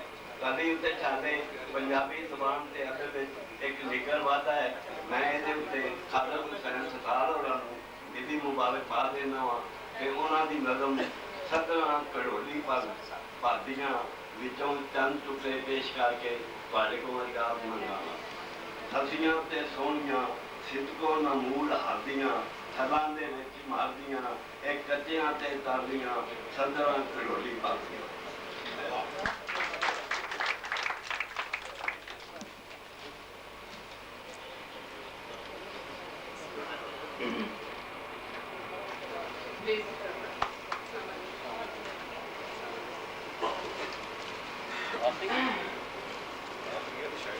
ਹੁਣ ਮੈਂ ਦਰਖਾਸਤ ਕਰਨੀ ਹੈ ਮੁਹਤਰਮ एजाज अहमद आदर साहब को ਜਿਹੜੇ ਕਿ ਕੁਝ ਕਿਤਾਬਾਂ ਦੇ ਮੁਸੰਨਿਫ ਵੀ ਨੇ। ਉਹਨਾਂ 'ਚੋਂ ਇੱਕ ਕਿਤਾਬ ਦਾ ਨਾਮ ਹੈ ਮੌਸਮ ਸੀ ਬਰਸਾਤਾਂ ਦਾ। ਇਹਦੇ ਇਲਾਵਾ ਉਹ ਖਬਰੇ ਅਖਬਾਰ ਦੇ ਮੈਗਜ਼ੀਨ ਇੰਚਾਰਜ ਨੇ ਵੀਕਲੀ। ਔਰ ਸਭ ਤੋਂ ਜ਼ਿਆਦਾ ਜਿਸ ਉਹਨਾਂ ਦੀ ਕਾਵਿਸ਼ ਤੋਂ ਮੈਨੂੰ ਬਹੁਤ ਖੁਸ਼ੀ ਹੋਈ ਹੈ ਔਰ ਅੱਲਾਹ ਤਾਲਾ ਉਹਨਾਂ ਨੂੰ ਮਜ਼ੀਦ ਹੌਸਲਾ ਔਰ ਹਿੰਮਤ ਹੈ ਕਿ ਉਹਨਾਂ ਨੇ ਹਰ ਹਫਤੇ ਅਦਬੀ ਸਿਟਿੰਗ ਦਾ ਇਤਮਾਮ ਕੀਤਾ ਅਲਹਮਰਾ 'ਚ, ਜਿਹਦੇ 'ਚ ਕਦੀ ਮੁਸ਼ਾਇਰਾ ਹੁੰਦਾ ਹੈ ਔਰ ਕਦੀ ਅਦਬੀ ਸਿਟਿੰਗ ਹੁੰਦੀ ਹੈ। ਔਰ ਇਹ ਬਹੁਤ ਅੱਛਾ ਕੰਮ ਕੀਤਾ ਉਹਨਾਂ ਨੇ ਕਿ ਨਏ ਤਖਲੀਕਾਰਾਂ ਨੂੰ ਵੀ ਮੌਕਾ ਮਿਲੇਗਾ ਇਸ ਤਰ੍ਹਾਂ ਅੱਗੇ ਆਉਣ ਦਾ ਔਰ ਉਹਨਾਂ ਦੀ ਹੌਸਲਾ ਅਫਜ਼ਾਈ ਹੋਏਗੀ। ਤੇ ਮੈਂ ਉਹਨਾਂ ਨੂੰ ਦਾਅਵਤ ਦਿੰਦੀ ਹਾਂ ਕਿ ਉਹ ਮਾਈਕ ਤੇ ਆਉਣ ਔਰ मोहतरम खालिद हुसैन सताल की किताब के अपने तासुरात का इज़हार करें। मोहतरम एजाज अहमद आजिज साहब। जी बहुत शुक्रिया जी। मोहतरम जज साहब, मेहमान गिरामी जनाब खालिद साहब, ख़वातीन हज़रात, खास तौर पर मैं खुशी का इजहार कराँगा कि अज की इस महफिल के इस इकट्ठ के अदबी महफिल के अगर से कि उन्होंने ताल्लुक पुराना है लेकिन मसरूफियात उन्होंने ऐसी होंगी ने कि वो आमतौर पर वक्त नहीं कट सकते, लेकिन अज वक्त कट के आए ने इस महफिल के कोई खास वजह कोई खास पब्लिक महफिल की रौनक का सबब ने। मैं डॉक्टर मसूद एहसान साहब का खास तौर पर जिक्र करना चाहूँगा। साढ़े पंजाबी जुबान के खास तौर पर बहुत अच्छे राइटर ने। डॉक्टर ने जो जिक्र कर रहे सन जॉइंट का हवाला दे के जॉइंट्स का हवाला दे के जोड़ा के दर्द की गल कर रहे सन। इतफाक नाल मसूद एहसान साहब का शोभा हुई है। वैसे ख़वातीन हज़रात, काफ़ी गुफ्तगू मुख्तलिफ हवाले नाल हो चुकी है। शायर दे नाल मेरा पहला तारुफ है, लेकिन शायर दे नाल बराह रास्त तारुफ होना कोई बहुत ज़रूरी गल नहीं होती। शेरी हवाले नाल ओहदा कलाम, ओहदी शायरी, ओहदी किताब और वो जो काम किया है अगर वो सामने आ जाए तो वो भी तारुफ किया जा सकता। इत्थे जिन्नी गुफ्तगू हुई है और जिस अंदाज की गुफ्तगू हुई है उसके मुमकिन है कि बहुत अच्छा कोई बहुत ऐसा कोई काबिल जिक्र वादा मैं ना कर सका, लेकिन मैं उस गल थोड़ा जहा अगा जरूर बताना चाहूँगा। जबान के मामले के बोली के मामले के बुनियादी गल जी है जितों शुरू करनी चाहिए और साढ़े खुशी की गल है कि सारे दोस्तों ने उस गल का जिक्र किया है। अपनी जुबान जी है ना जी इंसान हूँ कहा गया कि अपनी जुबान जिहदे मां के दूध की खुशबू आवे। मुहावरा तो गल ठीक है, लेकिन जो बंदा खुशबू महसूस करने के काबिल होता है उदों तक वो खुशबू का जायका भुल चुकिया होता, वो नहीं पता होता उस गल का। लेकिन असल गल ये कि जी क्यामत तक नाल साथ चलती है अपनी जुबान के हवाले।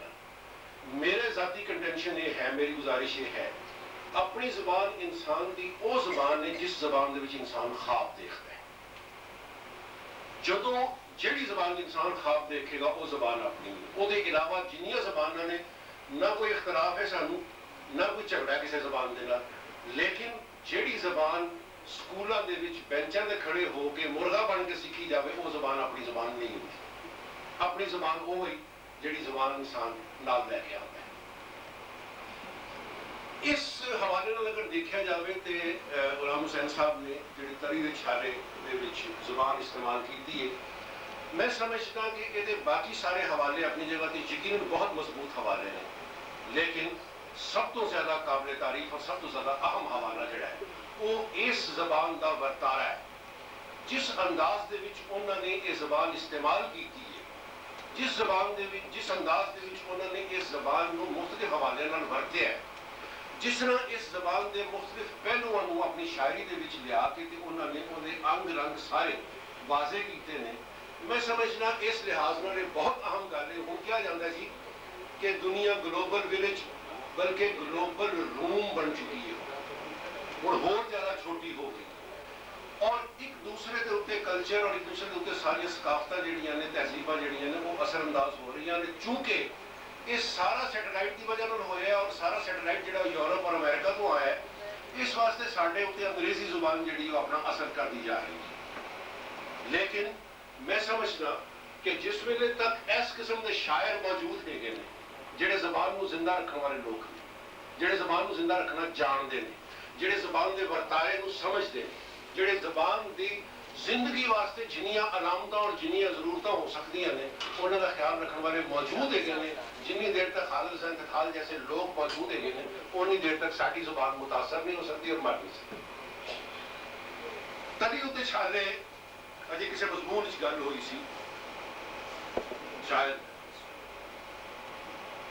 ਇਮਰਾਨ ਨਕਵੀ ਸਾਹਿਬ ਨੇ ਗੱਲ ਕੀਤੀ ਸੀ ਸਫ਼ਰ ਦੇ ਹਵਾਲੇ ਨਾਲ, ਸਫ਼ਰ ਦੀਆਂ ਤਕਲੀਫਾਂ ਦੇ ਹਵਾਲੇ ਨਾਲ ਇਹਨਾਂ ਛਾਲਿਆਂ ਨੂੰ ਰਿਲੇਟ ਕਰਕੇ ਉਹਨਾਂ ਨੇ ਗੱਲ ਕਰਨ ਦੀ ਕੋਸ਼ਿਸ਼ ਕੀਤੀ ਸੀ। ਉਹਨਾਂ ਦਾ ਆਪਣਾ ਥੀਸਿਸ ਆਪਣੀ ਜਗ੍ਹਾ ਤੇ ਔਰ ਗੱਲ ਸਾਰੀ ਤਵੱਜੋ ਤਲਬ ਹੈ ਜਿਹੜੀ ਉਹਨਾਂ ਨੇ ਕੀਤੀ। ਲੇਕਿਨ ਖਵਾਤੀਨ ਔਰ ਹਜ਼ਰਾਤ, ਮੇਰਾ ਖਿਆਲ ਇਹ ਵੇ ਸਾਡੇ ਆਪਣੀ ਸਕਾਫਤ ਦੇ ਵਿੱਚ, ਸਾਡੇ ਆਪਣੀ ਜਿਹੜੀ ਰਹਿਤਰ ਹੈ ਉਹਦੇ ਵਿੱਚ ਇਹ ਪੰਜਾਬੀ ਜ਼ੁਬਾਨ ਦਾ ਇੱਕ ਐਸਾ ਮੁਹਾਵਰਾ ਔਰ ਇੱਕ ਐਸੀ ਇਸਤਲਾਹ ਹੈ ਵੇ ਜਿਹਦੇ ਵਿੱਚ ਕਿਸੇ ਬਹੁਤ ਪਿਆਰ, ਮੈਂ ਜੋ ਹੁਣ ਚੋਈ ਸਾਹਿਬ ਨੂੰ ਪੁੱਛ ਰਿਹਾ ਸਾਂ, ਕਨਫਰਮ ਕਰ ਰਿਹਾ ਸਾਂ ਕਿ ਕਿਤੇ ਮੇਰਾ ਇਲਮ ਜਾਂ ਮੇਰੀ ਮਾਲੂਮਾਤ ਜਾਂ ਮੇਰੀ ਯਾਦਦਾਸ਼ਤ ਗਲਤ ਨਾ ਹੋਵੇ, ਮੈਂ ਤਸਰੀਹ ਕਰਕੇ ਤੇ ਗੱਲ ਕਰਾਂ।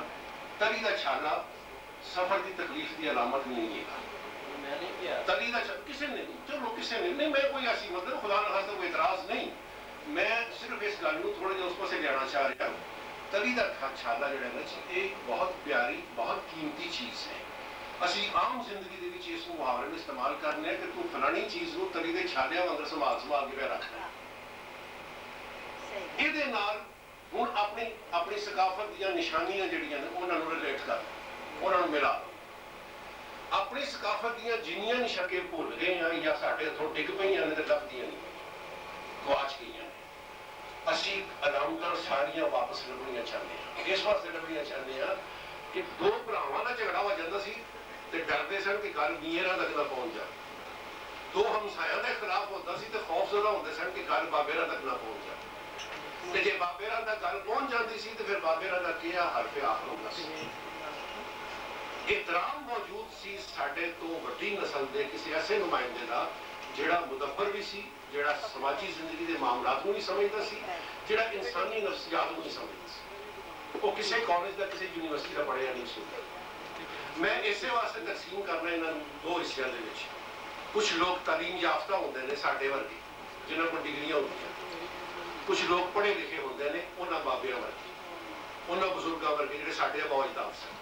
ਉਹਨਾਂ ਕੋਲ ਕੋਈ ਯੂਨੀਵਰਸਿਟੀ ਦੀ ਡਿਗਰੀ ਨਹੀਂ ਸੀ, ਕਿਸੇ ਕਾਲਜ ਦਾ ਸਰਟੀਫਿਕੇਟ ਨਹੀਂ ਸੀ, ਲੇਕਿਨ ਉਹ ਪੜ੍ਹੇ ਲਿਖੇ ਲੋਕ ਹੈਗੇ ਸੀ। ਅਸੀਂ ਉਹ ਜਿਹੜੀਆਂ ਕਲਚਰ ਦੀਆਂ ਸਾਡੀਆਂ ਨਿਸ਼ਾਨੀਆਂ ਨੇ ਅਸੀਂ ਉਹਨਾਂ ਨੂੰ ਗੁੰਮ ਕਰ ਬੈਠੇ ਜਾਂ ਗਲਤ ਜਗ੍ਹਾ ਤੇ ਰੱਖ ਬੈਠੇ। ਸਾਹਿਬ ਇਲਮ ਲੋਕਾਂ ਦੀ ਮਹਿਫਿਲ ਹੈਗੀ ਹੈ, ਮੈਂ ਜ਼ਿਆਦਾ ਮਤਲਬ ਵਜ਼ਾਹਤ ਜਾਣ ਦੀ ਜ਼ਰੂਰਤ ਨਹੀਂ। ਕਿਸੇ ਨੂੰ ਜ਼ੁਲਮ ਕਿਹਾ ਜਾਂਦਾ ਨਾ, ਜ਼ੁਲਮ ਦੇ ਮੈਨੇ ਇਹ ਹੋਈ ਨਹੀਂ ਨਾ ਕਿ ਕਿਸੇ ਚੀਜ਼ ਨੂੰ ਉਹਦੀ ਕੁਦਰਤੀ ਜਗ੍ਹਾ ਤੋਂ ਚੁੱਕ ਕੇ ਗਲਤ ਜਗ੍ਹਾ ਉੱਤੇ ਰੱਖ ਦਿੱਤਾ ਜਾਂਦਾ। ਇਸੇ ਦੇ ਮੈਨੇ ਜ਼ੁਲਮ ਹੈ, ਕਿਸੇ ਨੂੰ ਜ਼ੁਲਮ ਕਿਹਾ ਜਾਂਦਾ। ਅਸੀਂ ਕੀ ਕਰਨੇ ਆ?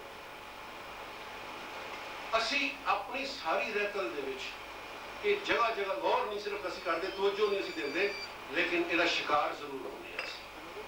ਮਸਲਨ ਅਗਰ ਮੈਨੂੰ ਤੁਸੀਂ ਇਜਾਜ਼ਤ ਦਿਓ, ਜ਼ੁਲਫ ਦਾ ਲਫ਼ਜ਼ ਅਦੀਬਾ ਸ਼ਾਇਰਾਂ ਦੀ ਮਹਿਫਿਲ ਹੈਗੀ, ਅਦਬ ਦੋਸਤ ਲੋਕਾਂ ਦੀ ਮਹਿਫਿਲ ਹੈਗੀ। ਜ਼ੁਲਫ ਦਾ ਲਫ਼ਜ਼ ਸਾਡੇ ਅਦਬੀ ਕਲਚਰ ਦੇ ਵਿੱਚ ਕਿੱਡਾ ਅਹਿਮ ਲਫ਼ਜ਼ ਹੈ। ਇਹ ਹਵਾਲਾ ਕਿੱਡਾ ਮੋਤਬਰ ਹਵਾਲਾ ਹੈ। ਮੈਨੂੰ ਤੇਰੀ ਜ਼ੁਲਫ ਦੀ ਛਾਂ ਮਿਲ ਜਾਏ ਮੈਂ ਜੰਨਤ ਨੂੰ ਵਾਰ ਦਿਆਂ, ਮੈਨੂੰ ਜ਼ੁਲਫਾਂ ਦੀ ਛਾਂ ਮਿਲ ਜਾਏ ਮੈਂ ਜ਼ਿੰਦਗੀ ਸਾਰੀ ਗੁਜ਼ਾਰ ਦਿਆਂ, ਮੈਨੂੰ ਜ਼ੁਲਫ ਦੀ ਮਿਲ ਜਾए मैं ये कर दिया, मैं जुल्फ मिल जाए मैं आसमान को तारे तोड़ लिया वगैरह वगैरह। इतनी अहम चीज है जुल्फ, लेकिन अगर रोटी खाते हैं उसे जुल्फ का वाल सालड़ी चो निकल आवे फिर बहुत अच्छे, बहुत अच्छे। खवातीन हज़रात सड़े जुल्फा वाली चौके हांडी बाहर सुटनी चाहिए।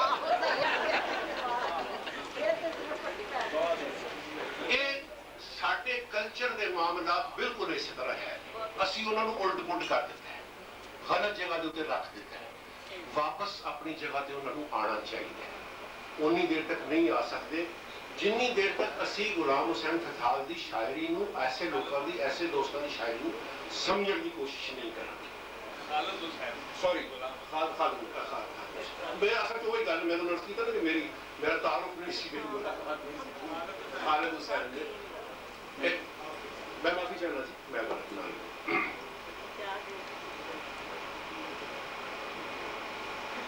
ਇਸ ਕਿਤਾਬ ਦੇ ਵਿੱਚ ਹੁਣ ਮੈਂ ਜਿਹੜੀ ਗੱਲ ਬੁਨਿਆਦੀ ਮੈਂ ਕਰਨੀ ਚਾਹ ਰਿਹਾ ਸਾਂ ਉਹ ਗੱਲ ਸਾਰੀ ਹੋ ਗਈ।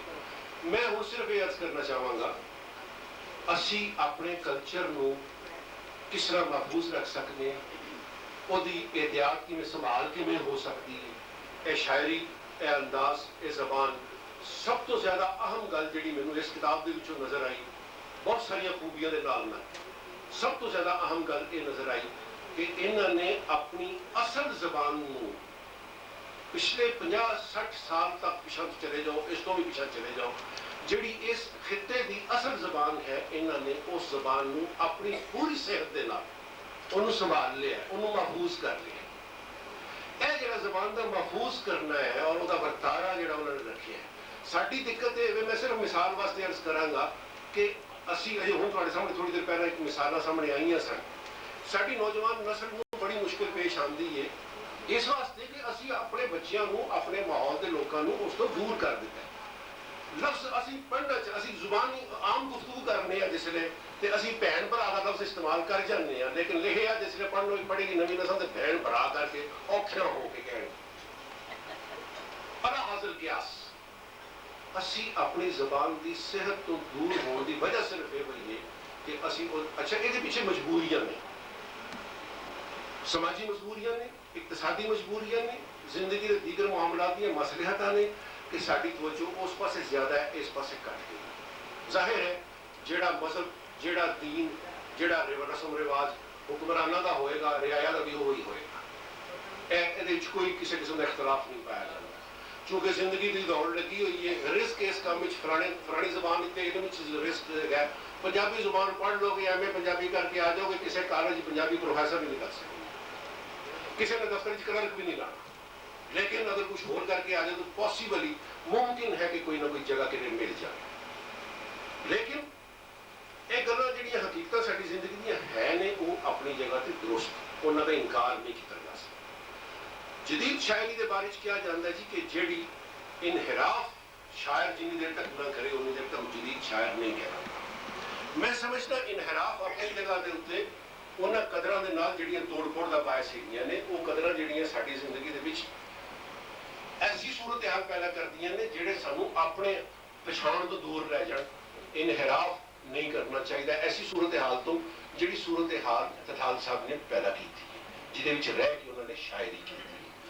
असी हीर रांझे दी मिसालां अजे हुण राजा साहब ने क्या अच्छी गुफ्तगू की, क्या अच्छा मकाला पढ़िया, लेकिन वो वेले लोग, वो खुशहाल लोग, उन्होंने जिंदगी के मसाइल वो नहीं सन जिहड़े साडी जिंदगी के मसाइल है। वो सारा दिन बंज की बजा छड़ी, बह के चूरी खा छड़ी और इश्क के गाने गा छड़े, उन्होंने वास्ते बड़ा आसान से। ईमानदारी की गल है, मैं कई बार सोचना इस गल नूं, जे उन्हां दा वस वर्ल्ड बैंक नाल पिया हुंदा, जे वो IMF के वस पै जांदे, मैं फिर वेखदा कि कित्थे बजरी बचदी है ते कित्थे चूरी खादी जांदी। चूरी का छन्ना उल्टा पिया होना सी, बजरी उत्थे डिग्गी पई होनी सी। खवातीन हज़रात, वो हीर जिहड़ी सी ना मजबूर हो जाती, किसी ब्यूटी पार्लर खोल लैंदी, रांझा किसी मिल्क पैक की कंपनी च मुलाजम हो जाता, दुध का ही मसला सी।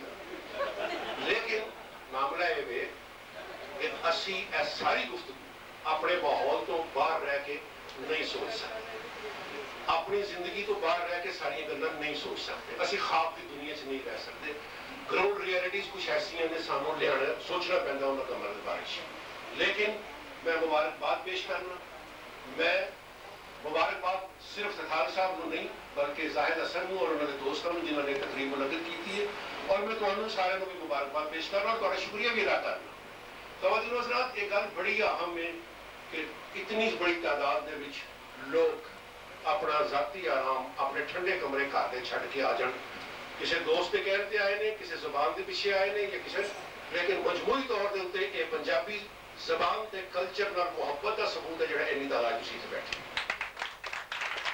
मैं समझदा कि सानू तथाल साहब जैसे शायरां की जरूरत है और सानू तुहाडे जैसे हौसला अफजाई करने वाले दोस्तों की जरूरत है ताकि ये ज़बान अज भी जिंदा है, ये मुस्तकबिल जिंदा रहे। बहुत शुक्रिया।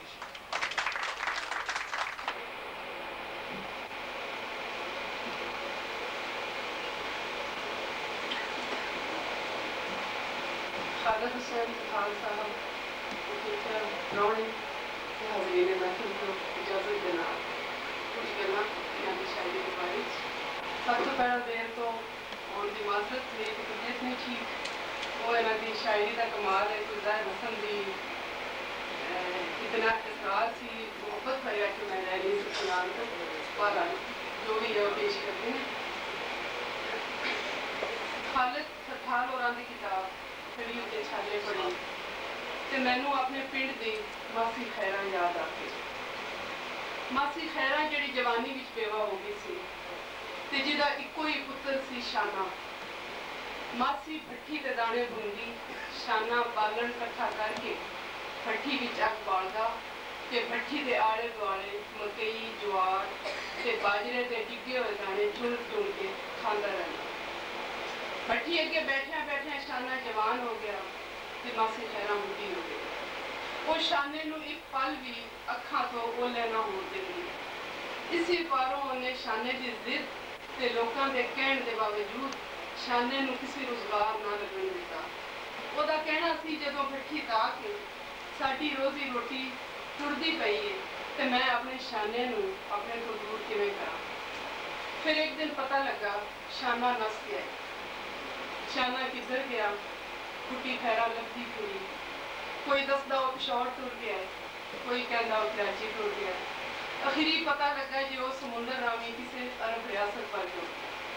बुढ़ी खैरा ਉਹਦੇ ਵਿਛੋੜੇ 'ਚ ਰੋ ਰੋ ਕੇ ਅੱਖਾਂ ਦਾ ਨੂਰ ਲਵਾ ਰੱਖੀ।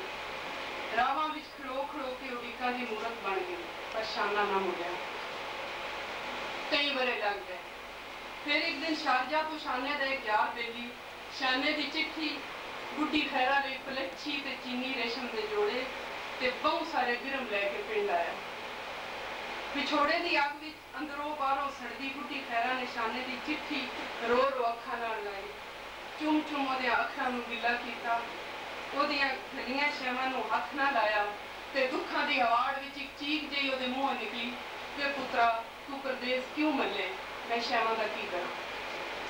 ਬੁੱਢੀ ਖੈਰਾ ਤੇ ਉਸ ਵਰਗੀਆਂ ਉਹਨਾਂ ਸਾਰੀਆਂ ਮਾਵਾਂ ਦਾ ਦੁੱਖ ਜਿਨ੍ਹਾਂ ਦੇ ਪੁੱਤਰ ਪਰਦੇਸ ਮੱਲ ਕੇ ਬਹਿ ਜਾਂਦੇ ਨੇ ਤੇ ਹਿਜਰਤ ਤੇ ਗਰੀਬੁਲ ਵਤਨੀ ਦੇ ਕੰਢੇ ਖਲੋਤਿਆਂ ਮਾਵਾਂ ਠੰਡੀਆਂ ਛਾਵਾਂ ਤੇ ਮਿੱਟੀਆਂ ਡਾਢੀਆਂ ਸੁੱਚੀਆਂ ਦੇ ਹੋ ਕੇ ਫਿਰਦਿਆਂ ਸ਼ਾਨਿਆਂ ਦਾ ਦੁੱਖ ਖਾਲਦ ਸਖਾਲ ਹੋਰਾਂ ਦੀ ਸ਼ਾਇਰੀ ਵਿੱਚ ਕਈ ਰੰਗਾਂ ਤੇ ਸ਼ਕਲਾਂ ਨਾਲ ਮੈਨੂੰ ਨਜ਼ਰੀ ਆਇਆ। ਇਹ ਦੁੱਖ ਤੀਜੀ ਦੁਨੀਆ ਦੇ ਮੁਆਸ਼ੀ ਤੌਰ ਤੇ ਨਿਤਰਾਣਿਆਂ ਮੁਲਕਾਂ ਦੀਆਂ ਉਹਨਾਂ ਸਾਰਿਆਂ ਬੰਦਿਆਂ ਦਾ ਸਾਂਝਾ ਹੈ ਜਿਨ੍ਹਾਂ ਨੂੰ ਜਿਉਣੇ ਦੀਆਂ ਮਜਬੂਰੀਆਂ ਪਾਰੋਂ ਪਰਦੇਸ ਮਲਣੇ ਪੈਂਦੇ, ਇੱਜ਼ਤਾਂ ਜਾਲਣੀਆਂ ਪੈਂਦੀਆਂ ਤੇ ਵਿਛੋੜੇ ਝੱਲਣੇ ਪੈਂਦੇ। ਆਪਣੇ ਲਈ ਨਹੀਂ, ਆਪਣੇ ਪਿਆਰਿਆਂ ਦੀਆਂ ਖੁਸ਼ੀਆਂ ਲਈ ਤੇ ਉਹਨਾਂ ਦੀਆਂ ਖਾਬਾਂ ਤੇ ਖਾਹਿਸ਼ਾਂ ਲਈ ਜਿਹੜੀਆਂ ਕਈ ਵੇਲੇ ਰੂਹਾਨੀ ਤੇ ਬਾਤਨੀ ਜ਼ਰੂਰਤਾਂ ਤੋਂ ਵੀ ਵੱਡੀਆਂ ਲੱਗਣ ਲੱਗ ਪੈਂਦੀਆਂ। ਹਾਲਾਂਕਿ ਉਹਨਾਂ ਦੇ ਅੰਦਰ ਵਿਛੋੜਾ ਹਾਲ ਪਾਉਂਦਾ ਰਹਿੰਦਾ ਹੈ ਤੇ ਉਹ ਧਰਤੀ ਦੀਆਂ ਸਿੱਕਾਂ ਤੇ ਸਬਰਾਂ ਨੂੰ ਸੀਨੇ ਲਾ ਕੇ ਪਰਦੇਸ ਜਾਂਦੇ ਰਹਿੰਦੇ ਨੇ। ਖਾਲਦ ਸਖਾਲ ਉਹਨਾਂ ਦੀ ਇਹ ਨਜ਼ਮ ਉਹਨਾਂ ਸਿੱਕਾਂ ਤੇ ਧਰਤੀ ਨਾਲ ਅੰਦਰੂਨੀ ਜੁੜਨ ਦਾ ਬੜਾ ਸੋਹਣਾ ਇੰਤਜ਼ਾਰ ਹੈ। ਉਹਦੀ ਕੁਝ ਲਾਈਨਾਂ ਮੈਂ ਪੇਸ਼ ਕਰਦੀ ਹਾਂ।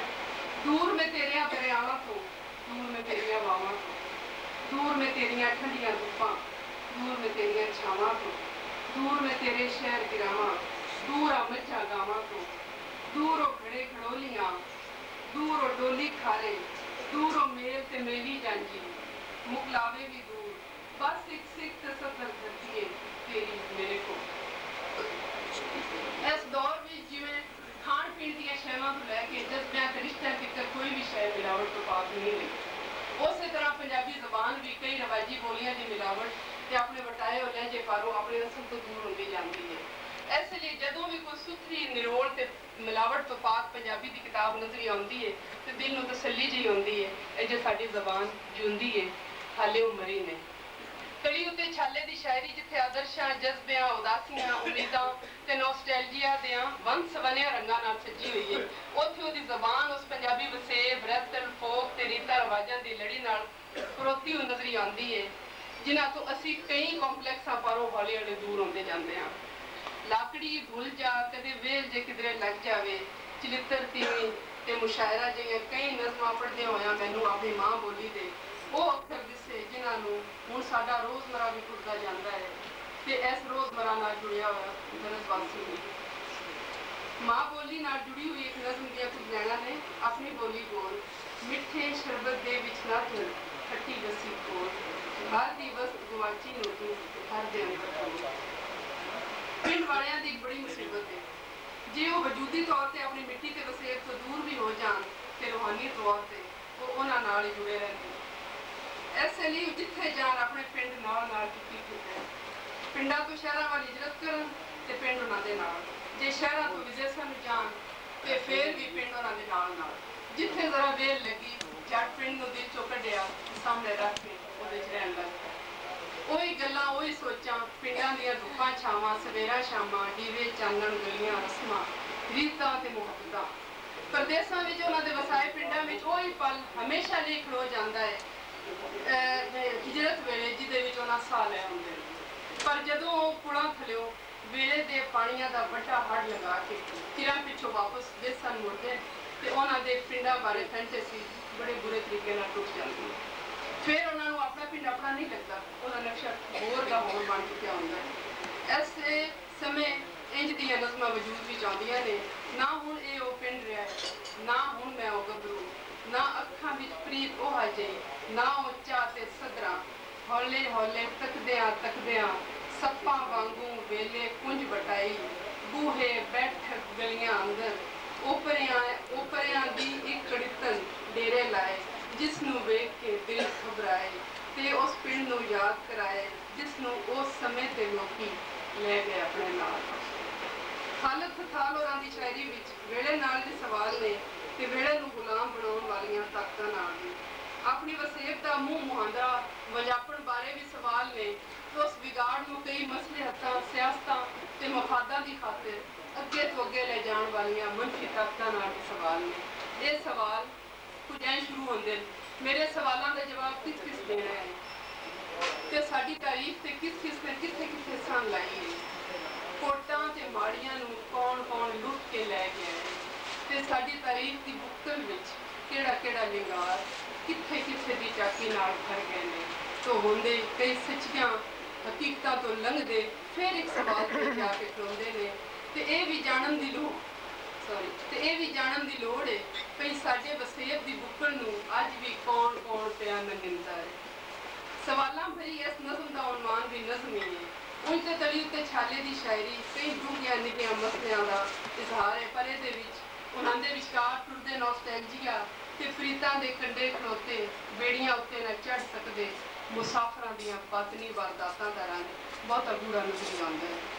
ਉਹ ਮੁਸਾਫਰ ਭਾਵੇਂ ਵਤਨਾਂ ਨੂੰ ਜਾਣ ਵਾਲੀ ਬੇੜੀ ਦੀ ਉਡੀਕ ਵਿੱਚ ਖੜੇ ਹੋਣ ਤੇ ਭਾਵੇਂ ਦਿਲ ਦੇ ਲੰਮਿਆਂ ਸਫ਼ਰਾਂ ਤੇ ਨਿਕਲਣ ਵਾਲੀਆਂ ਬੇੜੀਆਂ ਦੀ ਉਡੀਕ ਵਿੱਚ ਖੜੋਤੇ ਹੋਣ, ਦੁੱਖ ਇੱਕੇ ਹੀ ਹੈ।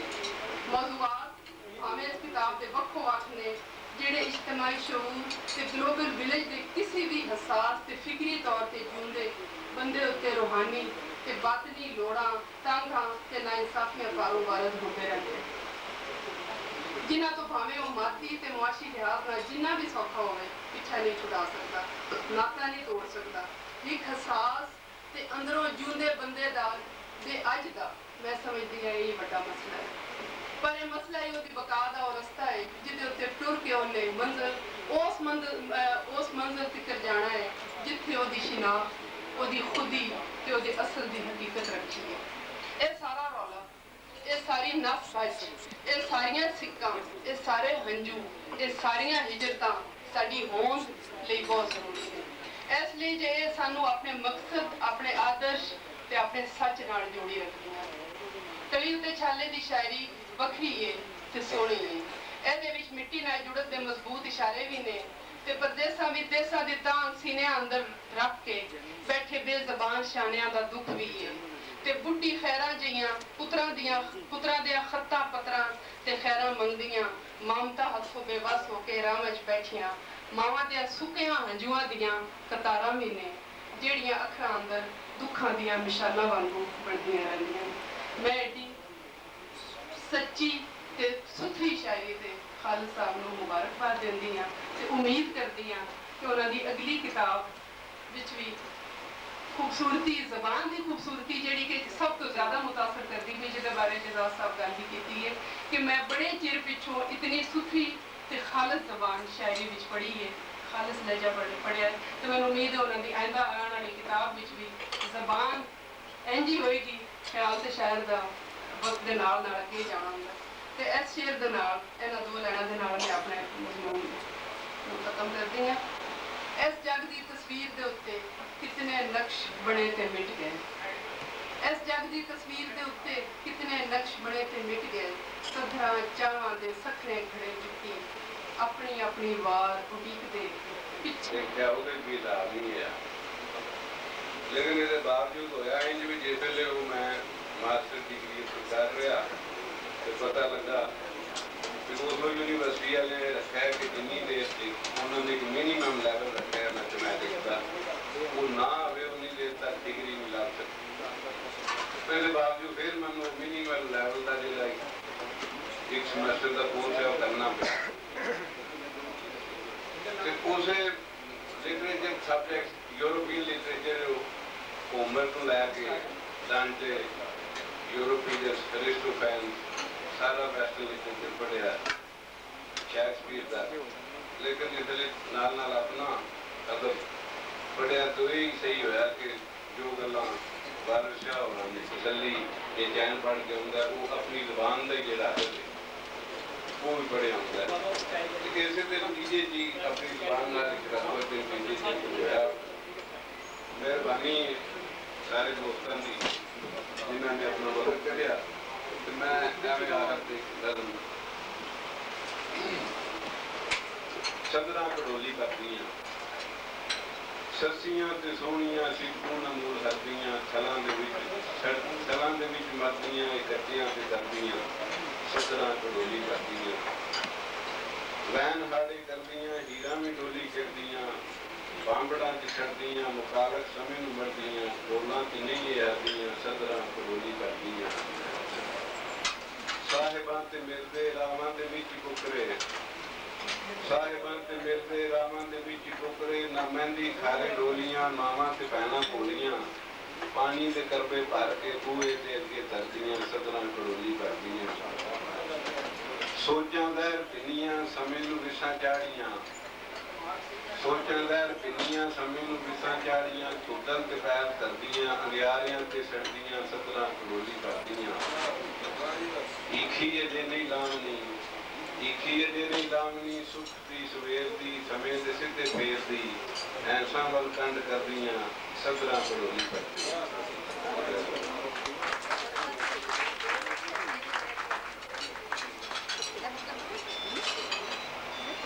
बस अखीर मैं अदब नाल जनाबे चौधरी कलर साहब को गुजारिश करांगा जवान तशरीफ लाउन उन्होंने बहुत जरूरी काम ही सी एक जेल में और जेल तो बड़े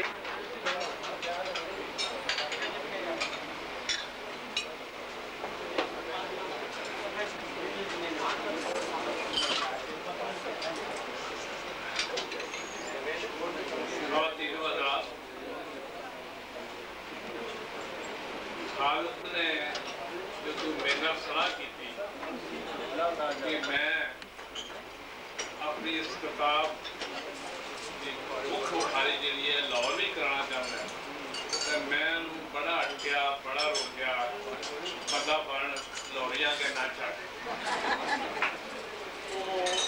ਜਿਹੜੇ ਅਸੀਂ ਦੂਰ ਦਰਾਜ਼ ਫਾਰ ਫੈਚ ਪਿੰਡਾਂ ਵਿੱਚ ਰਿਮੋਟ ਇਲਾਕੇ ਰਹਿਣ ਵਾਲੇ ਆ ਸਾਨੂੰ ਜਾਹਿਲ ਸਮਝਦੇ ਨੇ ਤੇ ਜਾਹਿਲ ਮੁਦਰਕ ਸਮਝਦੇ ਕਿ ਤੂੰ ਉੱਥੇ ਨਾ ਜਾ ਤੇ ਇਹ ਖਾਮਖਾ ਤੋਤਿਆ ਮਨਮੋਤਿਆ ਚੋਕ ਚੁਗੜਨਾ ਜਾ ਉੱਥੇ ਚੋਕ ਚੁਗਣ ਦੀ ਲੋੜ ਨਹੀਂ ਲੇਕਿਨ ਉਹ ਪਤਾ ਨਹੀਂ ਕਿੱਥੇ ਜਿਹੜਾ ਕੋਈ ਦੋਸਤਾਂ ਨੇ ਉਹਨੂੰ ਜਿਹਾ ਕੀ ਲਿਆ ਆ ਕਿ ਉਹ ਇਸ ਚੀਜ਼ ਤੇ ਵਧੇ ਆ ਫਿਰ ਗੱਲ ਇਹ ਆਈ ਕਿ ਮੈਂ ਸਦਾਰਤ ਕੌਣ ਕਰਾਂ ਤੇ ਮੈਂ ਉਹਨੂੰ ਕਿਹਾ ਕਿ ਇੱਥੇ ਕਾਫੀ ਲੋਕ ਬੜੇ ਵੱਡੇ ਲੋਕ ਉਹ ਸਦਾਰਤ ਕਰਨਗੇ ਤੇ ਜੇ ਤੂੰ ਖਾਮਖਾ ਇਸ ਇਲਾਕੇ ਦਾ ਹੀ ਕੋਈ ਬੰਦਾ ਚਾਹੀਦਾ ਤੈਨੂੰ ਤੇ ਸਾਡੇ ਉੱਥੇ ਗੁਜਰਾਤੀ ਮਹਾਜਰ ਮੌਜੂਦ ਨੇ ਲਾਹੌਰ ਵਿੱਚ ਜਿਨ੍ਹਾਂ 'ਚ ਸਭ ਤੋਂ ਵੱਡਾ ਮਹਾਜਰ ਫਰਜ਼ ਰਮਾਨ ਹੈ ਤੂੰ ਉਹਦੇ ਕੋਲ ਸਦਾਰਤ ਕਰਾ ਗਿਆ ਇੱਥੇ ਸਾਡੇ ਕਰਨੈਲ ਸਾਹਿਬ ਵਕਤ ਦੇ ਭਾਈ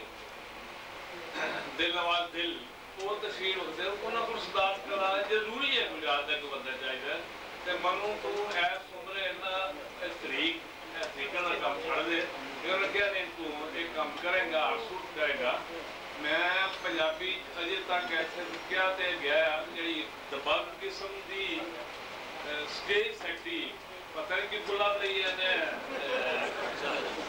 ਮੈਂ ਹੈਰਾਨ ਹਾਂ ਕਿ ਉੱਥੇ ਦੀ ਦੂਰ ਰਹਿਣ ਵਾਲਾ, ਫਿਰ ਇਹ ਕਿ ਜ਼ਿਆਦਾ ਵਕਤ ਨਾਰਵੇ ਕੱਢਣ ਵਾਲਾ ਬੰਦਾ ਜਿਹੜਾ ਹੈ, ਉਹ ਲਾਹੌਰੀਆਂ ਵਿੱਚ ਇੰਨਾ ਜ਼ਿਆਦਾ ਪਪੂਲਰ ਕਿਵੇਂ ਹੋ ਗਿਆ, ਲਾਹੌਰੀਆਂ ਦੇ ਸਵਾਦ ਦਾ ਭੂਰੀਆਂ ਕਿਸ ਤਰ੍ਹਾਂ ਬਣ ਗਿਆ ਕਿ ਉਸ ਨੂੰ ਪਤਾ ਆ ਕਿ ਸਟੇਜ ਸੈਕਟਰ ਦੇ ਇਤਬਾਰ ਨਾਲ ਐਸ ਬੀਬੀ ਦੀ ਬਿਹਤਰ ਕੋਈ ਬੰਦਾ ਇੱਥੇ ਹੈ ਨਹੀਂ।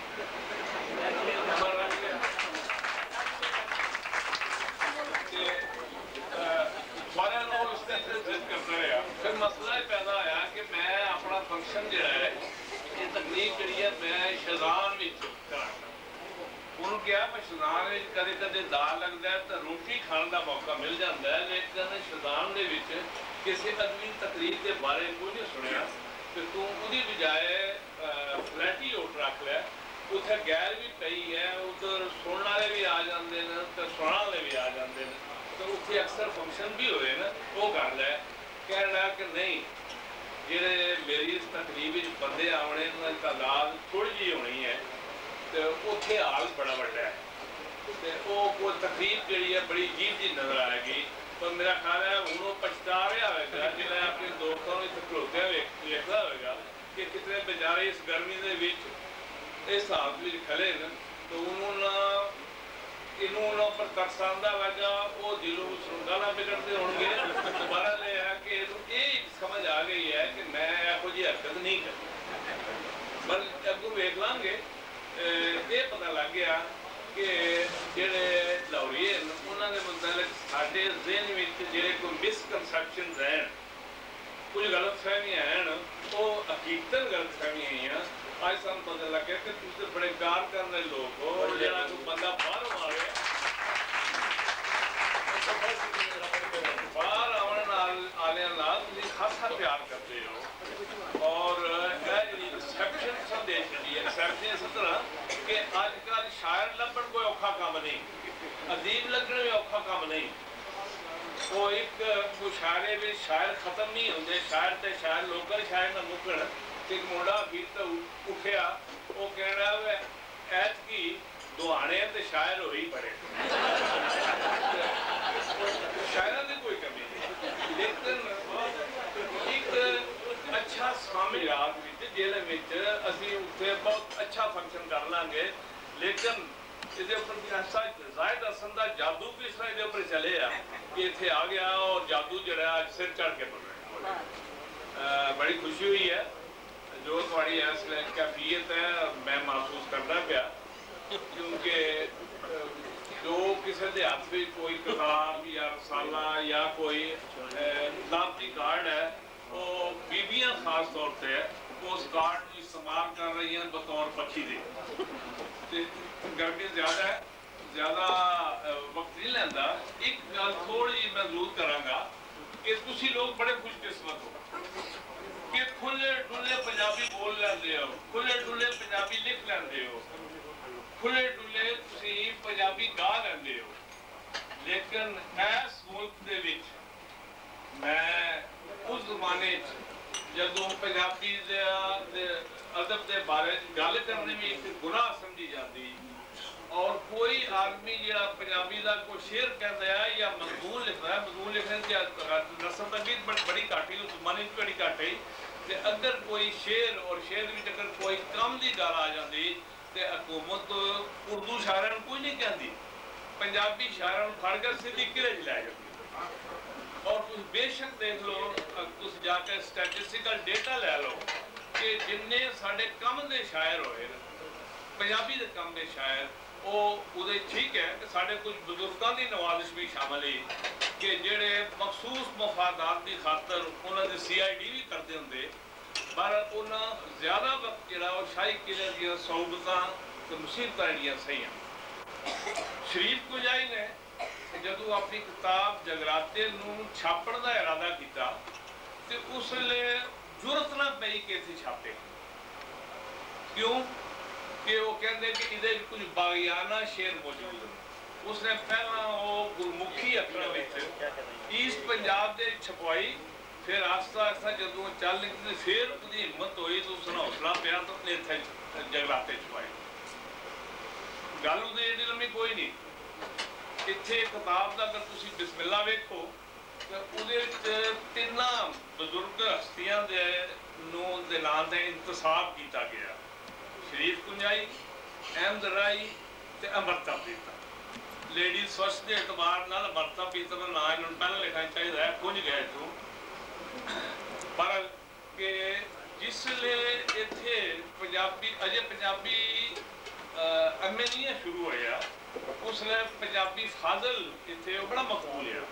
ਪੰਜਾਬੀ ਫਾਜ਼ਲ ਦਾ ਕੋਰਸ ਮੁਰਤਬ ਕੀਤਾ, ਉਸ ਦੇ ਵਿੱਚੋਂ 3 ਆਦਮੀ ਹੈ, ਡਾਕਟਰ ਬਾਕਰ ਮਰੂਮ ਤੇ ਇੱਕ ਵਕੀਲ ਹੁੰਦੇ ਚੰਗ ਦੇ ਕੀ ਨਾਂ ਹੈ ਮਤਲਬ ਜੀ ਔਖਾ ਜਿਹਾ ਨਾਂ ਹੈ ਨਾ ਹੀ ਇਹੋ ਜਿਹਾ ਮੋਲਾ ਬਖਸ਼ ਯਤੀਮੀ ਕਿ ਤਮੀਮੀ, ਉਹ ਖਿਜ਼ਰ ਤਮੀਮੀ ਸਾਹਿਬ ਤੇ ਇੱਕ ਮੈਂ ਉਸ ਵੇਲੇ ਬਿਲਕੁਲ ਮਾਮੂਲੀ ਜਿਹਾ ਲੈਕਚਰਰ ਹੈ, ਲੇਕਿਨ ਪਤਾ ਨਹੀਂ ਕਿਸ ਵਜ੍ਹਾ ਤੇ ਉਹਨਾਂ ਮੈਨੂੰ ਵੀ ਨਾਲ ਰੱਖ ਲਿਆ, ਬੰਦਾ ਹੀ ਕੋਲ ਲੱਭਦਾ ਹੈ ਪੰਜਾਬੀ ਦੇ ਨਾਲ ਕੋ ਥੋੜਾ ਬਹੁਤ ਦੂਰ ਰੱਖਣ ਵਾਲਾ, ਕਿਉਂਕਿ ਬੰਦਾ ਕੋਈ ਹੈ ਤੇ ਮੇਰਾ ਨਾਮ ਵੀ ਔਰ ਪਹਿਲੀ ਜਮਾਤ ਦੀ ਜਦੋਂ ਅੰਗਰੇਜ਼ੀ ਆਏਗੀ ਤੇ ਅਗਰ ਹੀ ਅੰਗਰੇਜ਼ੀ ਦੇ ਅਸੀਂ ਵੱਡੇ ਟੁਕੇ ਆ ਤੇ ਹੁਣ ਹੋਣਾ ਇਹ ਹੈ ਕਿ ਅੰਗਰੇਜ਼ੀ ਜਿਹੜੀ ਕੋਈ ਕਸਰ ਰਹਿ ਗਈ ਉਹ ਵੀ ਨਿਕਲ ਜਾਣੀ ਹੈ।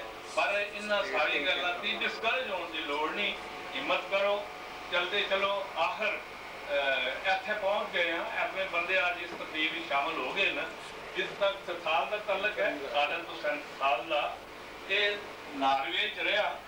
ਜਦੋਂ ਪਹਿਲੀ ਦਫਾ ਨਾਰਵੇ ਚ ਆਇਆ, ਨਾਰਵੇ ਤੋਂ ਆਇਆ ਤੇ ਮੈਨੂੰ ਇਹਨੇ ਆਪਣਾ ਇੱਕ ਕਹਾਣੀ ਸੁਣਾਈ ਲਿਖੀ ਤੇ ਮੈਂ ਕਿਹਾ ਇਹਦੇ ਮੂੰਹਾਂ ਨੂੰ ਵੇਖਾਂ ਕਿ ਇਹ ਰਹਿੰਦਾ ਕਿੱਥੇ ਹੈ।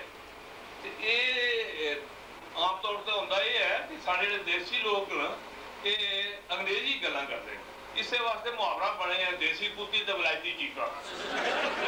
ਲੇਕਿਨ ਇੱਥੇ ਉਲਟ ਹੋ ਗਿਆ ਮੁਹਾਵਰਾ। ਇੱਥੇ ਇਹ ਹੈ ਕਿ ਭਾਈ ਉੱਥੋਂ ਵਲਾਇਤ ਤੋਂ ਆਇਆ ਬੰਦਾ ਔਰ ਬਿਲਕੁਲ ਠੇਠ ਜ਼ਬਾਨ, ਜਿਹੜੀ ਜ਼ਬਾਨ ਵਿੱਚ ਕੁਝ ਅਲਫਾਜ਼ ਜਿਹੜੇ ਬੜੇ ਖੂਬਸੂਰਤ ਅਲਫਾਜ਼ ਨੇ, ਜਿਹਨੂੰ ਅਸੀਂ ਮਤਲੂਬ ਕਰਾਰ ਦੇ ਚੁੱਕੇ ਹਾਂ, ਅਬਸਲੀਟ ਹੋ ਚੁੱਕੇ ਸਾਡੇ ਨੁਕਤੇ ਨਜ਼ਰ ਨਾਲ।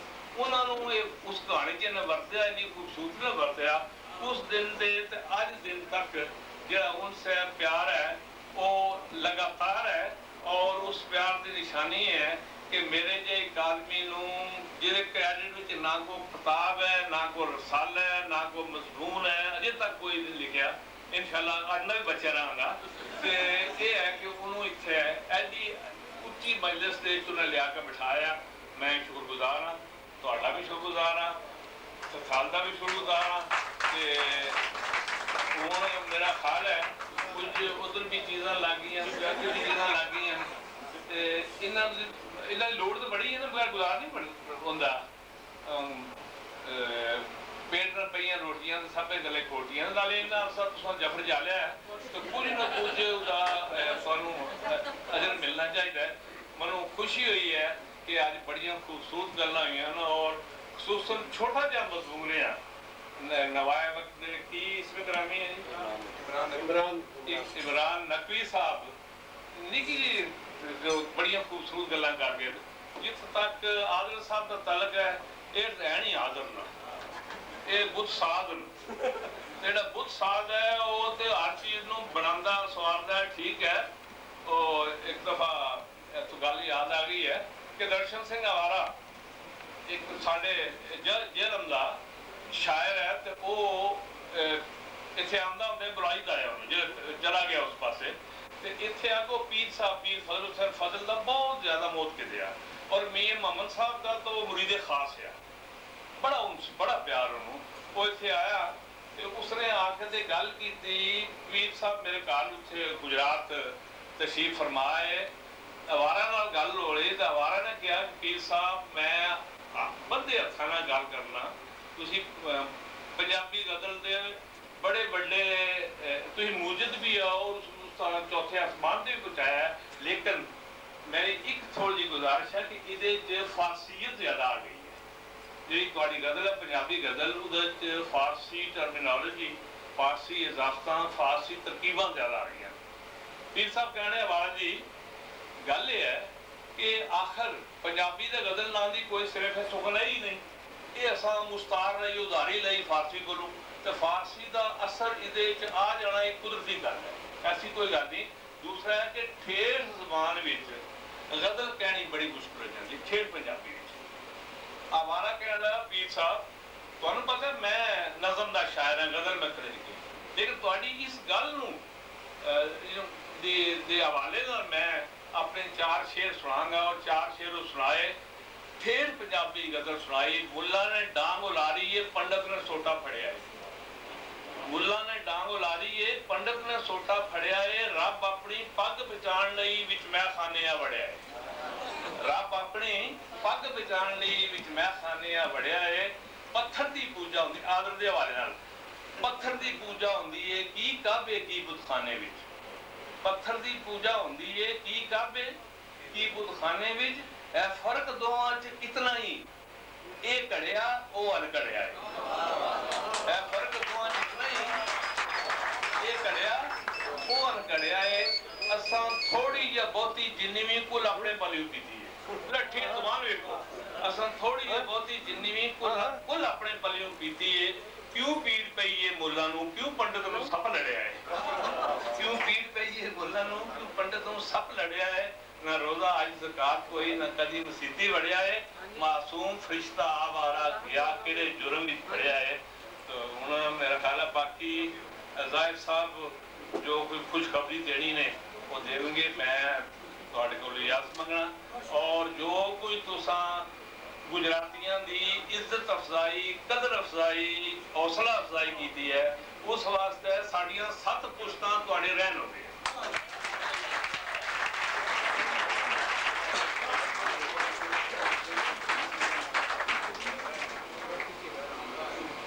बहुत मेहरबानी जनाब चौधरी साहब सिर्फ एक मिनट के